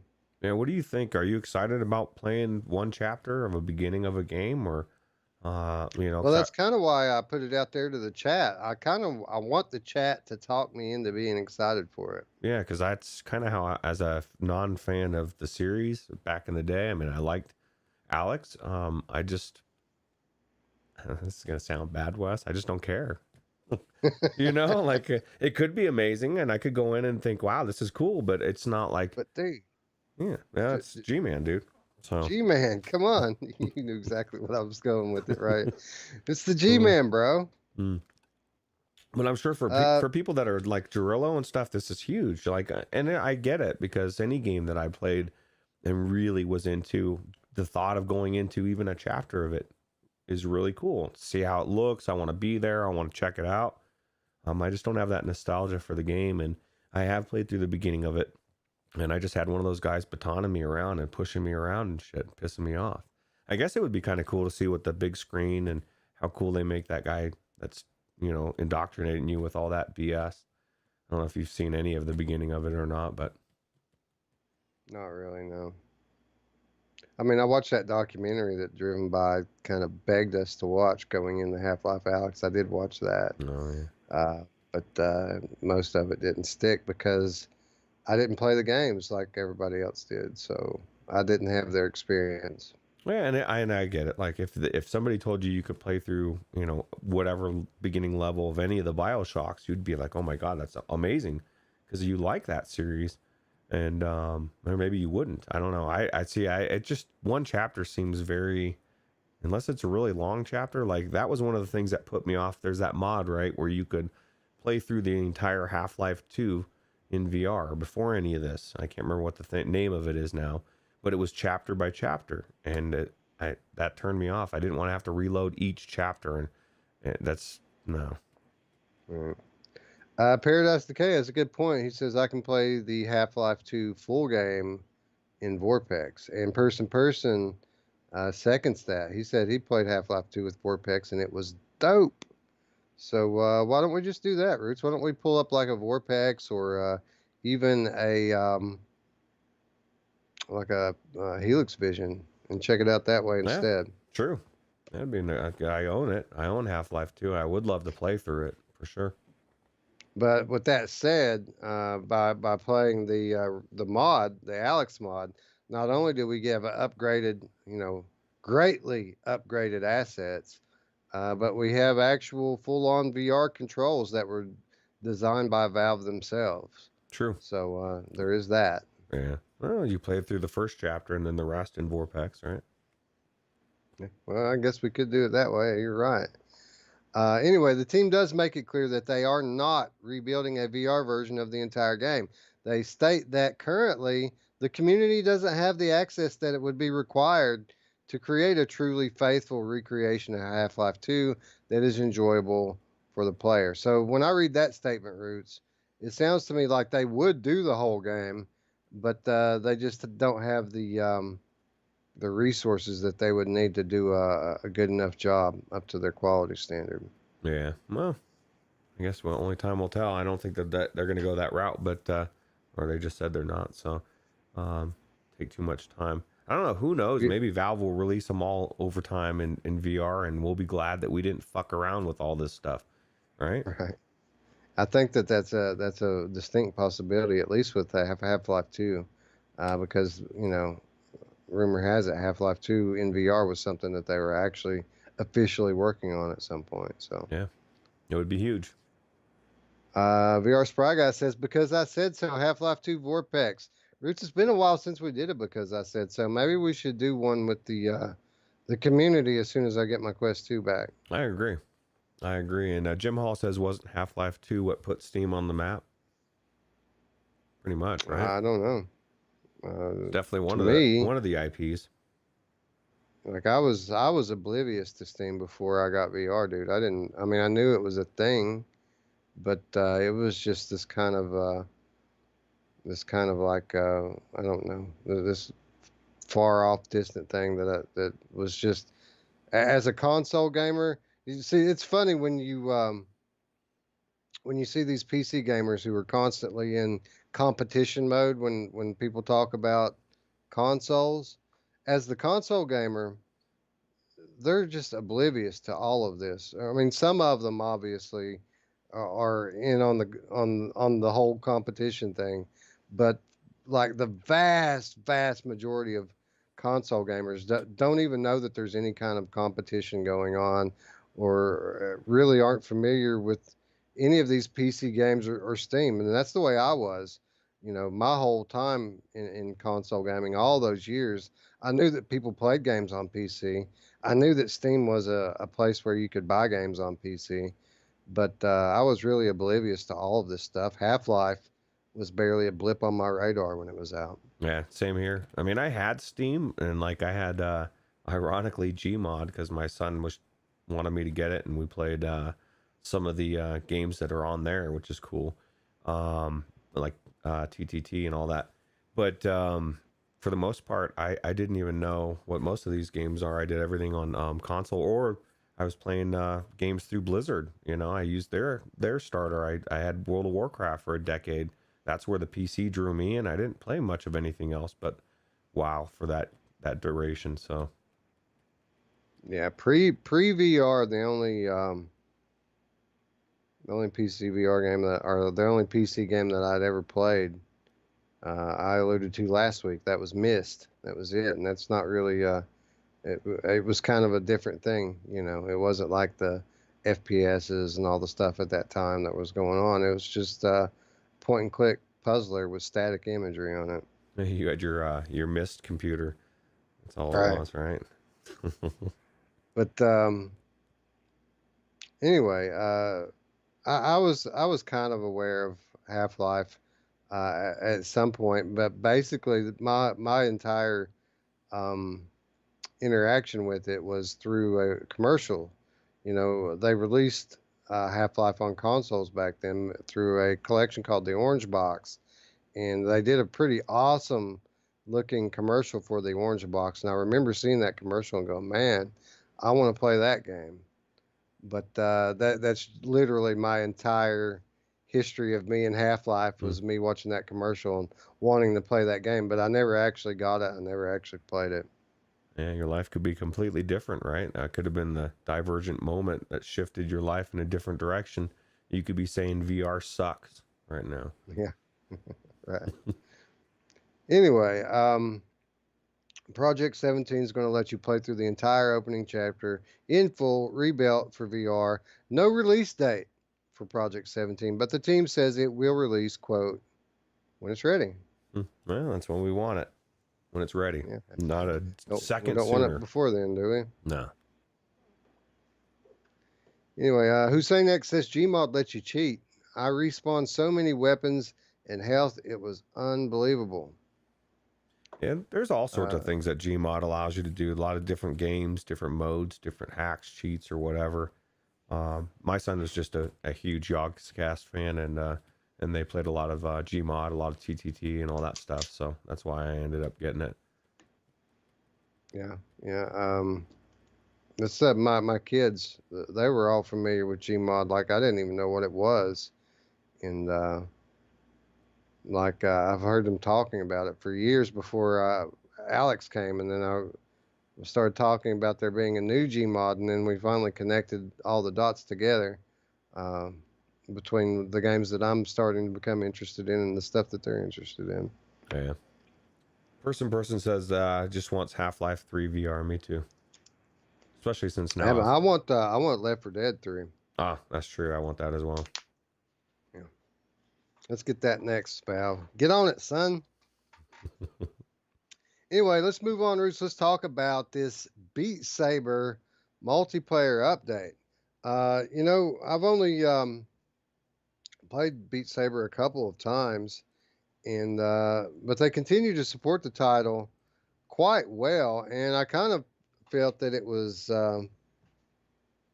it had been a while. I mean, since we've had a significant one. We've had significant ones that added in a campaign mode, which I thought was a big addition. Then we had the 360 mode, which again another another radical change to the game. I feel like this latest update might be bigger than both of those updates, Roots, because it was revealed at Facebook Connect that the block slashing rhythm game Beat Saber is getting a multiplayer mode next month. You'll be able to pick an avatar, join a private party or a random match, and have a virtual dance off with up to 5 other players. Following the announcement during Facebook Connect, developer Beat Games took to Twitter to note that the PSVR version of the update might not launch on the same day as other versions. So here we go, Roots. When Facebook picked up Beat Games, we found it very curious because obviously Beat Saber is on all VR platforms, including Facebook's chief competitor in the VR space, Sony. Um, and we were kind of wondering when the other shoe was going to drop, right? When were we going to see Facebook actually take advantage of the fact that they own this IP? Well, now we have this exciting, maybe the most exciting update that has come to Beat Saber since it launched. But PSVR players not going to get it on the same day as everyone else, Roots. Well, the good news is that they are getting it, because that was one of the questions that somebody was asking, if it's going to come to Steam. So if PlayStation's getting it, I don't see why Steam wouldn't get it. But dude, you could do your whole family, bro. Like with Quest 2, the PlayStations, your I mean, I don't know if you have 5 set headsets in there, but that's kind of cool, man. I mean, I'm not a big Beat Saber person, but I think that's pretty cool, especially since you can join with randoms as well.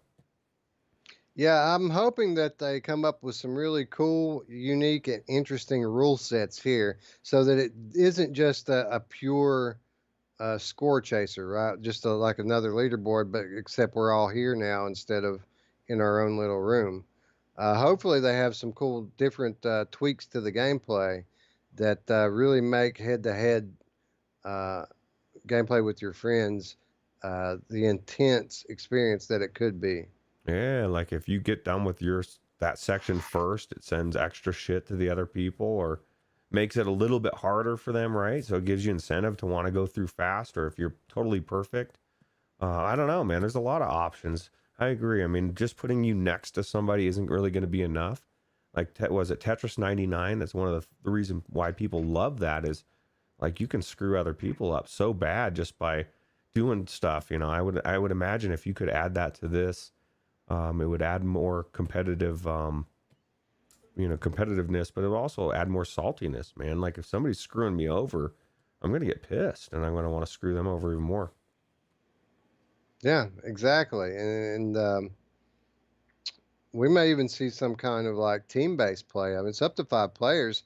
No reason we couldn't have a 2v2, right? Yeah, yeah. And somebody just said, it looks like it could be elimination. That would be pretty cool too, right? Like if you don't get past to the certain section, perfect or fast enough, then you get knocked out. And now it's 4 people and then 3, and you're trying to get to the top. It could be like a different mode. Hopefully there's a lot of different modes to it. But just the fact that they're adding this kind of stuff, it just makes me glad that Facebook did pick them up, right? Because I don't know that Beat Games would have gone too much further with what they're doing. Maybe they would have, but with Oculus's money, it definitely is going further. And to answer your question from before, this update is coming to the Steam version. However, notably, Steam and Oculus crossplay will not be supported at launch. There is crossplay though, Roots. Rift and Quest can play together. Oh, that's weird. So you can, yeah, I guess. I mean, there's got to be some kind of there's got to be some benefit to their platform, right? I mean, they did spend a lot of money. Right, and then another thing that I find very curious as they continue to evolve this game and evolve it into something very different than what it was when they launched it. What are they going to say for a sequel, Roots? Obviously, they're going to want to have a sequel that's at least a timed exclusive to Oculus Quest. If they keep putting all of their ideas into evolving this game, it's going to make it all the harder to come up with a legitimate sequel to what is already a fairly basic gameplay concept. Yeah, but I'll tell you what, dude, that was one of the things that those people I was talking about that had kind of heard of VR. The one guy had tried it. I mentioned Beat Saber, and they both were. I mean, everybody knows what Beat Saber is, and they said literally, like from Facebook videos or Twitch or something like that, or Twitter, and so everyone's aware of it, and just adding to it, making it amazing, especially with all the people coming into the Quest 2. I think it's going to be big. It's I mean it's already big, but it's unfortunately for people that hate Beat Saber, it's going to get bigger before it dies off a bit, I think. Yeah, Chris Richardson says, modes like this make me happy. I held on to my Quest 1 and have a wristlet along with getting a Quest 2. So he's happy that he has all these headsets so that he can get some legit multiplayer going on under his own roof. Yeah, Jim Hall says he is not buying it again. He's already bought it for PlayStation and Quest. He's not doing it. It should have been cross-buy. I agree. I think everything should be cross-buy. And especially with as many copies as they've sold on this thing, man, they I guess they're still getting people to buy it. And it's such a draw. I mean, it should be for the consumer's standpoint, but from a company's standpoint, how do you give it away when everyone's ready to pay for it? Yeah, I kind of understood it not being cross-buy, even though I wasn't very happy about it. But that was before Facebook bought them. Now this is a first-party title for Facebook. Well, that's true. It would make sense for them to make it cross-buy and allow them to support their platform like they have with pretty much every other first-party title that they've released. Did they ever say? I know that was kind of maybe an unsaid rule that we just assumed. Or didn't they say at one point if it was a first-party exclusive that they were definitely going to be cross-buy or no? I don't know if those words ever went. Maybe I'm putting words in Oculus's mouth now. Yeah, I don't remember whether they ever really said anything like that or not, if we just assumed it. Yeah, it'd make more sense. I agree. I mean, it's their platform, right? So. Yeah. Anyway, Beat Saber's multiplayer mode is set to launch on October the 13th. Roots curiously launching alongside the Oculus Quest 2. Oh, wow. Yeah, I wonder if they'll have a special box for it. I'll tell you what, the DLC is cross-buy, Chris Richardson says, so that's good. You don't have to, if you buy the game more than once, the last thing you want to do is buy the DLC as well. Yeah, well, that's true. And they actually announced a new DLC pack along with this announcement, but I refuse to put any kind of shine on that BS. I won't even mention it on here. None of us are going to buy it. Let's just say that. Yeah. Anyway, I got one more topic, Roots, and it's an interesting one because it was heavily expected last week that we were going to learn a lot more about Facebook Horizon, which we did learn a little bit about it, but not really as much as we would have liked to. But just prior to Facebook Connect, a new video was posted that details the future of Rec Room. We've learned that Rec Room now has over 3 million player-created rooms and games with over 40 million room visits per month, Roots. They say VR is dying. Rec Room has over 40 million room visits per month. I think that's pretty proof positive right now that we're in a good place.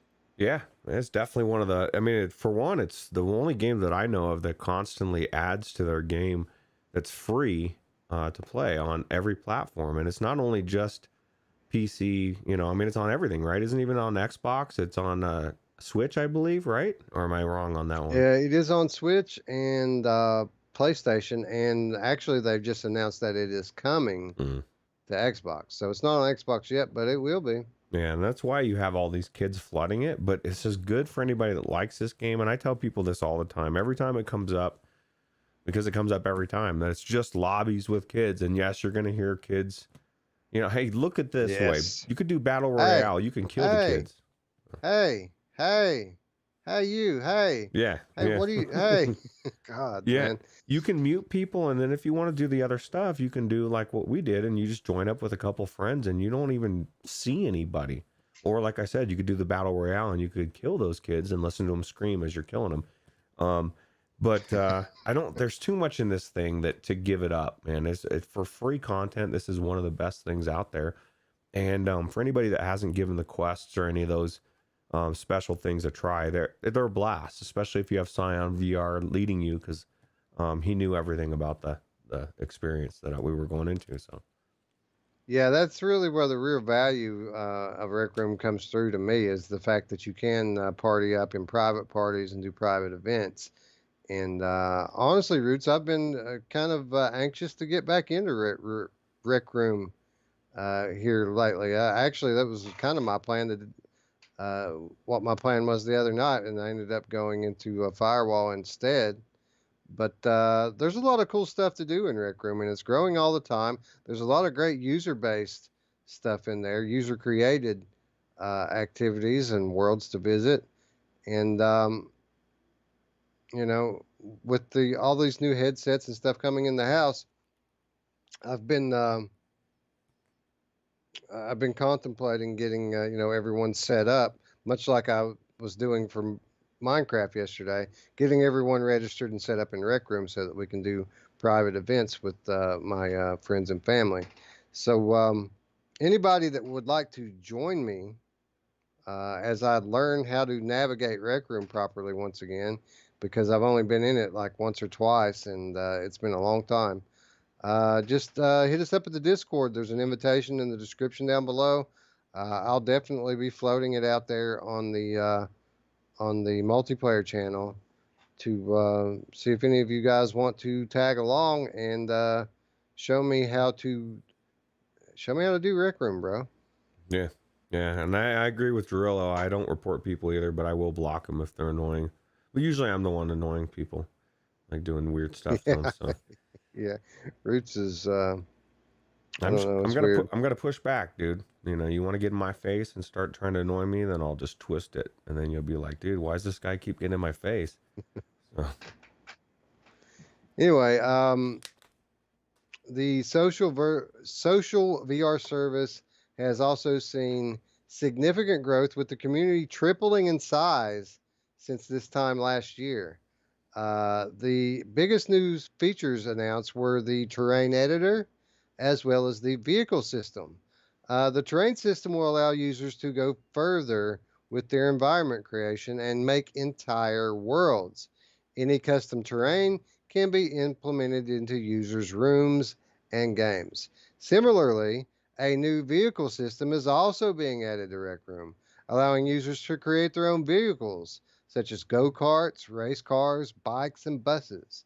It will support attaching players to the vehicles and carrying passengers as well. So, Roots, it looks like they're scaling up Rec Room dramatically, and it's not about going in these small room-based experiences anymore, but literally these talented creators that live in Rec Room are going to have the ability now to create full-on worlds inside of the application. that's crazy, dude.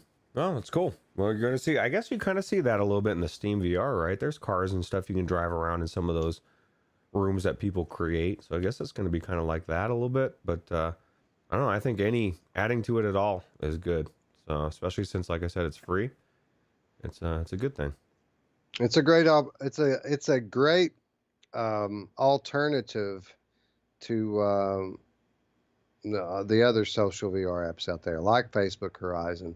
If you're one of these people who are harping on the whole Facebook integration and are worried about privacy, maybe Rec Room's the way for you to go, because it looks, at least at the beginning, like they're very much going to be on par with one another. Rec Room obviously going to have a lot more content in it. Now, Jim All says he wants to know this. How many groups? I think it's 3 per group, right? Is it 3 or can you get 4 into a group? I know we've done I'm not. 3. I know that I think that the quests were just 3, Okay. but I think you can have like large groups, like large private groups, in Rec Room. Like, I mean, you can have a bunch of people in your group. I don't think it's either limited to like 3 or 4. Okay. Cool. Well, there's 4 people right there in that little house. So I don't know. I thought the quests were cool, and they were actually very well, they weren't easy, and the fact that you can kill each other made it very entertaining.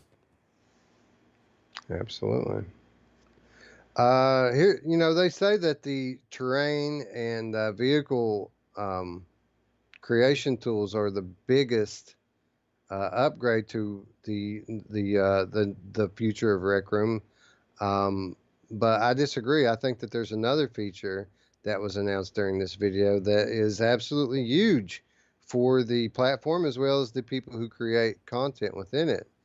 And that is the fact that Rec Room will now add, in some form, an economic system in the future, which will allow Rec Room creators to be paid for their work. Um, Rec Room's Cameron Brown said that the aim is for users to be able to support themselves by building cool stuff in the Rec Room metaverse. So here we go, Roots. This is a concept that we've heard the Media Molecule talk about with regards to dreams. This is kind of where they would like to take uh, their uh, their world, their creation, their engine, if you will. But it looks like Rec Room's beating them to the punch, and at least at some point in the future, these guys are going to be able to build full-on games inside of Rec Room and sell them to us. Wow, that's crazy. Well, it's turning out to be its own platform. Maybe this will be the real Somnium Space, even though Somnium Space is its own thing. But everybody's trying to create their own world to get everybody to come in, right, and keep you in their world. And maybe Rec Room turns into something more than what we think it is. I don't know. It's kind of interesting to think about, for sure. Indeed.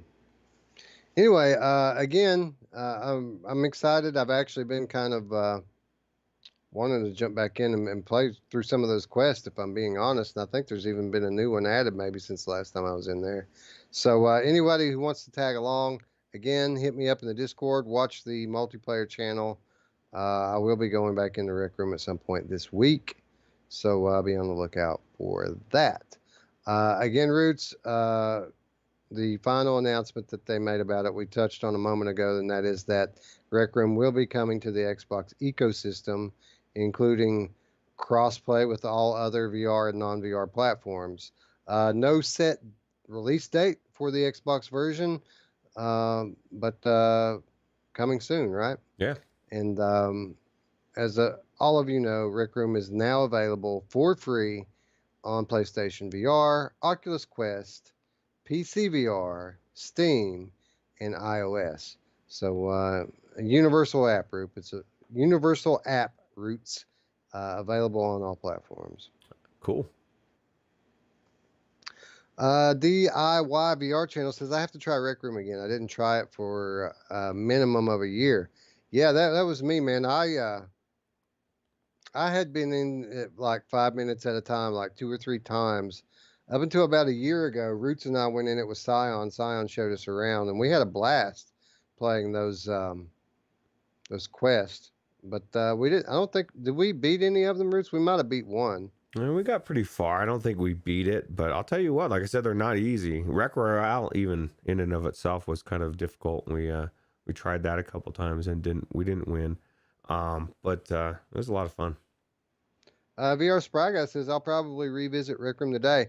Hey, if it's later this evening, I'll go with you. I do have things I have to go do directly after the show today. We're going to go take a family portrait route, so I'm going to be tied up for a good portion of the evening. But if you're talking about something like maybe around 10 p.m. Eastern Time, 11 p.m. Eastern Time, I'll absolutely be available around that time. And I can't spend a lot of time in Rec Room because I want to get back in for some more Firewall and The Walking Dead Saints and Sinners before the Monday show tomorrow. But yeah, I could go and do maybe an hour and a half in Rec Room tonight. So your family portrait, did you get your Slayer shirt, your best Slayer shirt all ironed and yeah, ready I'm to going go? to get my best Slayer shirt, yeah. And yeah, then your wife's going to say, you're not wearing that, you son of a bitch. No, it is kind of a casual thing, but no, I'm not wearing my Slayer shirt. We're not getting all dressed up, but I think I might shave for it. Ah, nice. I offered to cut my hair. I asked her if she wanted me to cut my hair for it, and she said, I don't care. Do whatever you want, which I took as no. Don't cut your hair. Yeah, well, you're growing it out, right? Yeah, I mean, it's almost there now, dude. I'm putting it back. I got a little baby ponytail going on. Nice. Yeah. Anyway, due to these events that we were just speaking of, my time is limited. So let's get on with the week's reminders. And let's start off the reminders as we do each and every week by reminding you all and asking you all to go along with us right now in real time and help us support these game developers by wishlisting one of their games. And Roots, we didn't talk about a lot of new games on here this week, but I think we talked about enough in the last on last week's shows that we could wish list something different every day for a month and still not have them all. Yeah, I was looking at the list here and of what's out there now, and I've got everything either already own it or it's on my list already, aside from stuff from the last week, like you said. Well, let's see here. Yeah, I don't have last week's titles up in front of me. I'm trying to think. Did we go to the Oculus Quest store and try to wish list Res? Because I'm so excited about Res. I think about it pretty much on a daily basis now. How cool it's going to be to play through Res again on that super high contrast, super high resolution display in the Oculus Quest 2. Yeah, it's gonna be psyched, huh? Yeah, so that's where I'm going. I'm heading to the Oculus Quest store, and I guess if we can't wishlist that one, we can wishlist the Walking Dead Saints and Sinners. I got to imagine would be in there. All right, so let's type in Res and see what happens. There it is, Res Infinite coming soon. Can you wishlist the coming soon? Yeah. Oh, cool. I don't have the Quest store on my computer yet because I don't own the Quest. It doesn't. This is the weird thing about it, man, because they push Quest so hard. You'd think that they would add the Quest storefront into the Oculus app on your computer, but they don't do that. The only way that you can, there's two ways you can access the Oculus Quest store.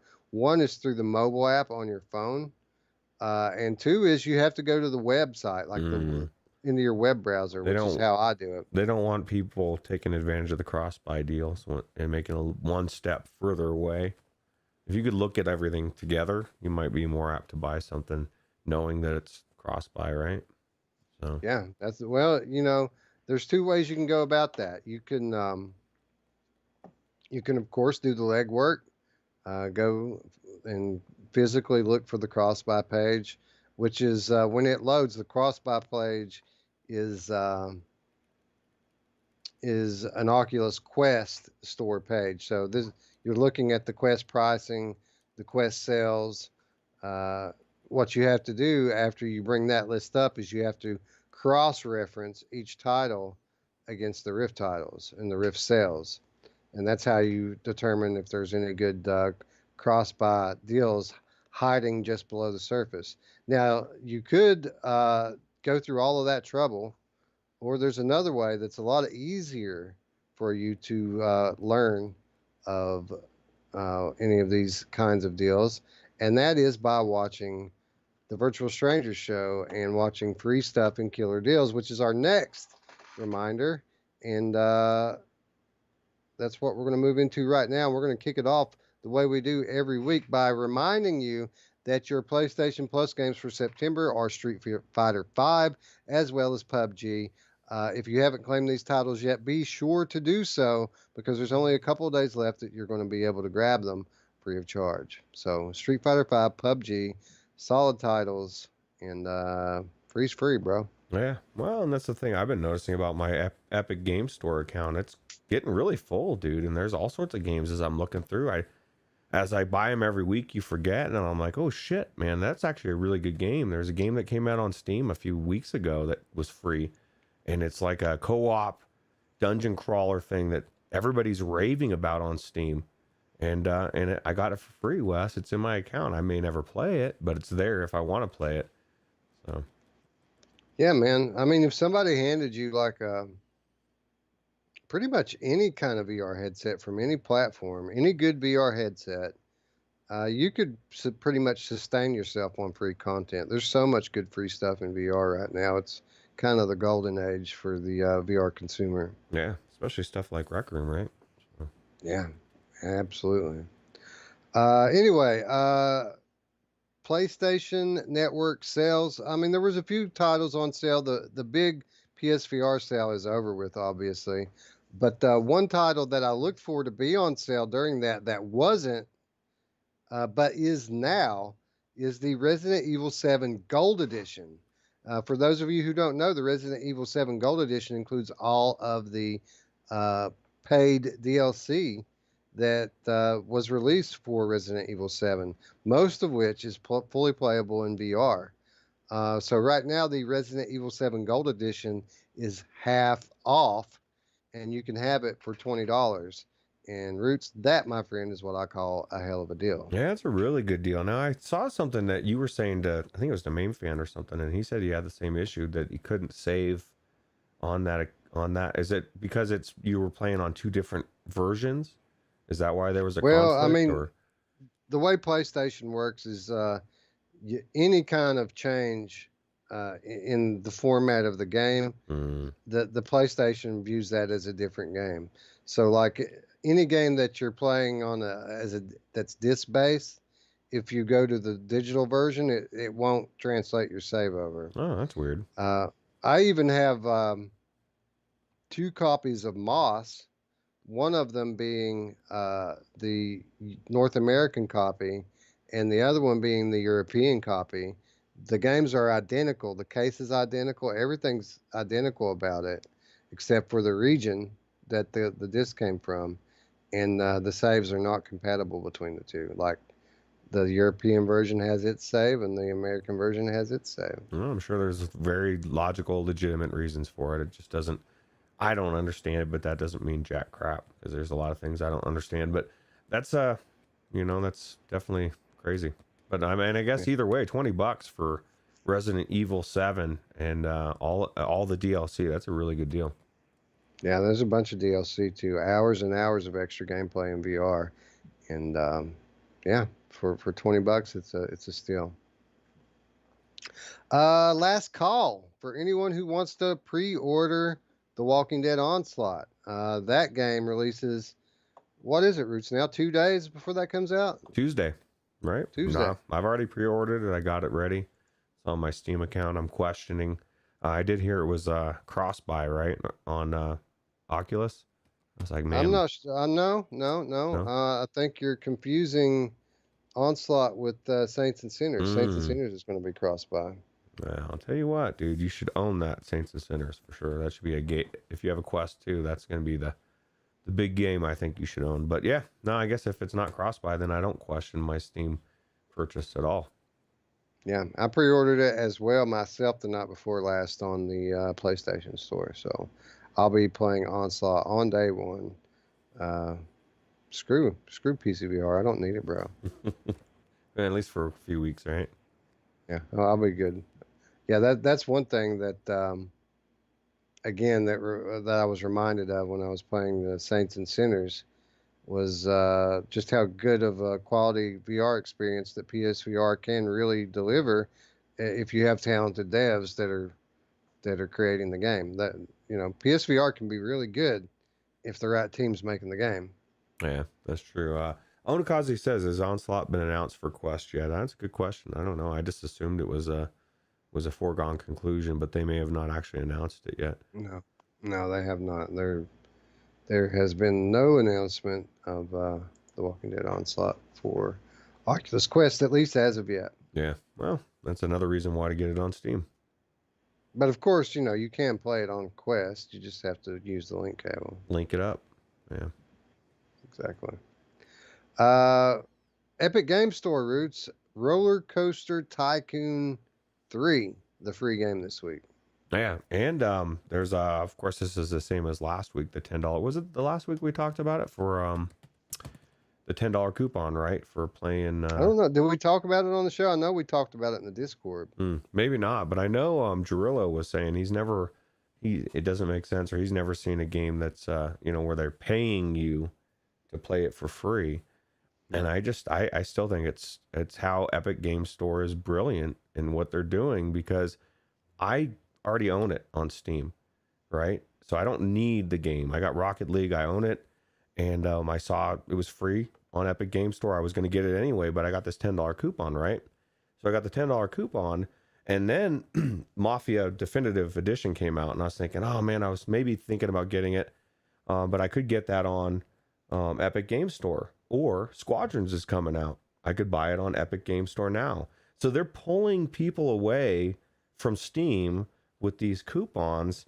And yeah, they're making $10 less, but they're getting you invested in their store. And every game you have makes that store more viable. It's going to solidify it. The reason why people are such Steam fanatics is because they've owned Steam for 10 years or however long, man. Everything's invested in that thing. So anything to pull you away from it, it's worth that $10. I think it's brilliant, and I don't look at it as I'm giving away $10 to get them to play the game. It's getting you to buy the game on their platform and pulling away from their competitor at the same time. Yeah, I'm probably going to buy Squadrons from the Epic Game Store. I still have the other $10 voucher that they gave us a few months ago during the big summer game sale.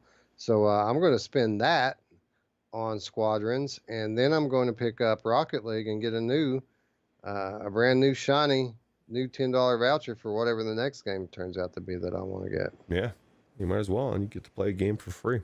So it's cool. I don't know. I don't think it is. I don't think it's desperate. I think Epic Game Store is gone so far in such a short time, and they're getting VR exclusives that, you know what I mean? They're doing stuff that other stores aren't doing, and if anything, they're adding competition to the mix, and they're making Steam give us better deals at the same time. So it's good for everybody. Absolutely, I couldn't agree more. Anyway, loads of killer deals here to go down the line, and I'm going to kind of pick up the pace here a little bit as we are running low on time. We just crossed the 2-hour mark, and I got shits to do, bro. So we're going to run through this here. But pay attention, guys, because there are some actually really good deals this week. We're going to start with the Quest Store, where there are 2 bundles currently active on the Quest Store over the next 5 days. The first one, a must-have in my opinion, Trover Saves the Universe and Accounting Plus, $30 for both routes. So basically, you buy Trover, you get Accounting Plus for free. I say deal. Yeah, both of them are very good games worth playing for sure. Yeah, the funniest stuff we ever played, or at least I have anyway. Yeah, that's true. Then there's a multiplayer pack with premium bowling and pinball effects too. By the way, I think, if I'm not mistaken, maybe all of these titles are cross-buy titles. But premium bowling, pinball effects too, $25 together, Roots. Yeah, both of those are really good games. I know FX2, man. I was just looking at the trailer on this and thinking, man, I forgot how good this is. And I still haven't checked out my I waited so long to get the DLC for that one. Was watching the for sales for a year, and I got it, and I still haven't gone into it. What the hell is wrong with me, Wes? You're like me. It's all about the hunt, yeah. Right? Yeah, it's just bizarre. Anyway, so those are the 2 good deals on the Oculus Quest Store. And from there, we're going to move over to the Oculus Link Store, where there's quite a bit more good deals on the PC versions of the Quest games. And we start with Keep Talking and Nobody Explodes. This is a fairly popular game, party game, $4. Gunheart, $10. Roots. Gunheart's a blast to play with friends, right? Yeah, Gunheart is one of the best movement games that I mean, it feels so good, and if it wasn't for the AI being mediocre, which it's still good, they've done upgrades. I think it's one of the best shooters out there. If they had a story on it, it would have been phenomenal. But it's one of my most favorite action-packed shooters, and it's crazy action. So yeah, Roots loves it because you can jump all over the place in that game. Yeah, you get some. It's the closest to Destiny 2 feeling that I've ever seen in VR. You're double, triple jumping all over the place. Yeah, it's fun too. You can climb the mountains. Really enjoyed Gunheart. Yeah. Lies Beneath, we just talked about on this past week's Monday show, and we come back this week and it's on sale, Roots, $25. Wow, what's a normal cost? $30, huh? I guess. $30, yeah. Yeah. Well, this game is amazing, and it's funny because I didn't put 2 and 2 together until a few weeks ago that it was the same company, and Drifter really knows what they're doing, and I'm excited to see what they put out next because both of these games are phenomenal. I know this is one of Drillo's favorite games, and I can see why. It's just really good. Maybe we get Gun Hard on Quest. Maybe that's what's next. That'd be cool. Yeah, that'd be really cool. Yep. Bizarre Barber, $8. Down the Rabbit Hole, 13 Roots, and that's a good one, right? Good value. Bang for the buck there. Yeah, dude. I really enjoyed my time in Down the Rabbit Hole. I need to get back into it and complete all the cards. So I agree with that. Detached, a very good outer space game, $6. Good Goliath, one of my favorites of 2020, $10. $10. That's a good deal, man. For as much action as you get, and all the I don't know. I still have been through half of it, and I've put in like what 3 or 4 hours. So. Yep. Carnage Chronicles, a great co-op dungeon crawler game that just came into full release. $21 for that one. I'd say it's worth $21, right? Yeah, I think it's one of the best dungeon crawlers out there, and it even was when it wasn't even finished. The fact that it's finished now and they've got all the levels, it's really good. Absolutely. All right, that's going to move us out of the Oculus Link store and on to the Steam store. A few interesting ones on Steam, Roots. First of all, a game that's in my library, and one of the first games I ever bought in VR, Nevermind, is on a heavy 75% discount. You can have Nevermind for $5. Now, I will warn people with this game, this is a very old flat game, which was converted into VR. The performance wasn't the best, but if you tweak the settings just right, you can get a very playable experience, and it's worth it because the concept of the game is just so cool. You play a kind of a psychiatrist who works from the inside. You basically travel inside the memories of these traumatized patients to help them uncover repressed memories and get to the root cause of their mental illnesses. So as you can imagine, being inside a mentally ill person's mind, it kind of puts you in these surreal shifting landscapes where anything could happen at any point in time. And for those of you who know my taste, this is right down my alley. This is kind of like the purest sense of a psychological horror, I guess you could say. Yeah, it definitely looks bizarre for sure. Like you don't know what the hell you're going to see next. So that's exactly how it is too when you're playing it. Yeah, it's perfect for VR, right? What I'm really curious about, because the biggest issue with Nevermind for me was performance. I mean, it was hard to get the thing to run well and look good. But we have all this new horsepower coming from this new equipment. This might be one that I revisit with the high test graphics card if I can ever get one. Yeah, well, you'll get one. Just a matter of time, right? You'll get the right one. This game also has support for biometric scanners. So basically, there's a list of supported devices that you can use with this game that you plug into your computer, and it monitors you physically so that it can tell what scares you. The game learns what you're scared of and then does that more. Oh, wow. That'd be good for people that hate spiders or something. You know, like Anthony. If it figured out he hates Black Widows, it's over. Yeah. Well, that's kind of the idea here with Nevermind. It was kind of a gimmick, but of course you don't need that to play the game. The game works just fine without it. Yeah. Cool. Zero Caliber, $20. Dirt Rally 2 Roots, $10. 10. Wow, that's actually what is happening with Dirt Rally 2, man, because it's very rarely at $60 anymore, man. It's always on sale. And I know there was something a while ago, there was something, and maybe the chat can help us here. There was something that they were saying, there was something with the servers that when they ran, they were good, but they were always up and down.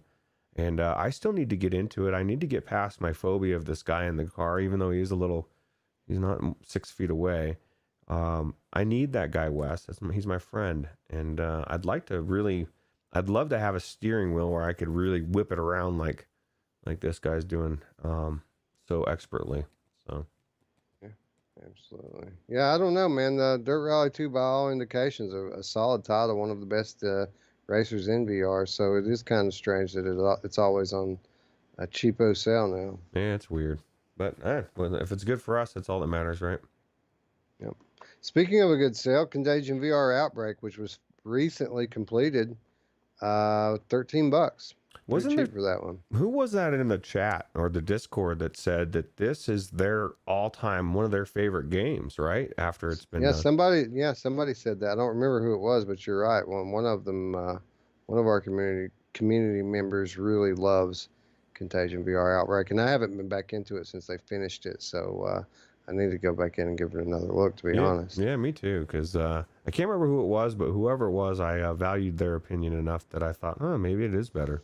So yeah. One more title coming to us from Steam Roots. This one a surprise to me. This is well, of course I'm talking about Propagation VR, but this is a new release. It's a horror based wave shooter. It has great reviews, and it's free to play. Roots. This is a free game. So yeah, I mean, this thing looks creepy as hell, man. So what's the deal with it then? I guess I mean, aside from it's just dropped and it's free, right? I mean, I guess I got to think that there's the way it's worded, free to play, leads me to believe that there's probably some sort of microtransactions in the game. Maybe some way for you to spend money from the inside. But I mean, look at the production value; it looks great, and I mean, it's getting very good reviews, and it's only been out a few days. Yeah, well, if it wasn't free, oh, it is free. No, I'll have to check this out. There's no reason not to. I'm not afraid to go into horror games, and it has zombies, and I want to kill zombies, so it's got all sorts of stuff in there. Look at that! Look at that big Black Widow spider, dude. Yeah, so Anthony's out. Free. I agree with Chris Richardson. Free is a great price. It's my favorite. It's my favorite price as well. So, unless when you're talking about like. Never mind. I'm not going to go there. Anyway, that's going to bring us to our last part of free stuff and killer deals. Pretty much every week we talk about what has come to Viveport Infinity over the last 7 days. And Roots, I got to, as many times as we sit here just blown away at the stuff that they keep adding to Viveport Infinity.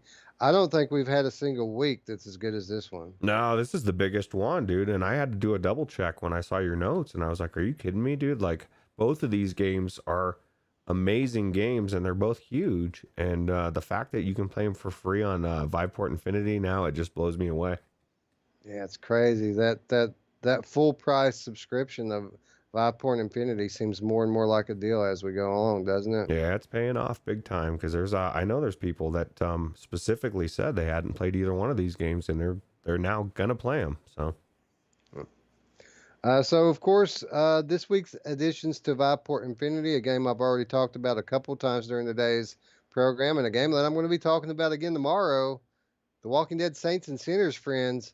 You can play this game now absolutely free of charge if you are subscribed to Viveport Infinity. An amazing game, and unbelievable that it's available on subscription service. Yeah, it is crazy. And Chris Richardson says he played through Stride on the same, and I did the same thing. I downloaded Stride and Last Labyrinth. I have not played either one of them, but they're ready to play as soon as I can. I don't know, Viveport Infinity is such a great deal. And Saints and Sinners, man, this is one of the best games in VR, and now you can play it with your subscription. So, yep. And the final title of that got added to Viveport Infinity, and also the last title of the free stuff and killer deals, is Vertigo Remastered. This is a relatively new game, Roots, and it's already showing up on Viveport Infinity, which is absolutely awesome. Makes me feel like I need to quit buying games, Roots, because I mean, if all I gotta do is wait, and they're going to end up being on Infinity anyway. My thing is, I don't know enough about Infinity and how much the devs get from it, although they must be getting a lot or a good amount for them to get so many games. But I still would want to own it if possible. But then you don't have this. I mean, I played Vertigo Remastered when it dropped months ago. You know, these people that are Viveport Infinity, they have to slum it and wait for 2 months to play it for free. Although that's not too long, right?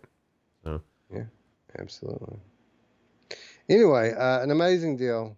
Kudos to HTC for doing something right, huh? yeah, this is the one thing I can say. HTC definitively, I can give you hands down the best deal you're going to get from them is from their games, their gaming subscription. Other than that, run.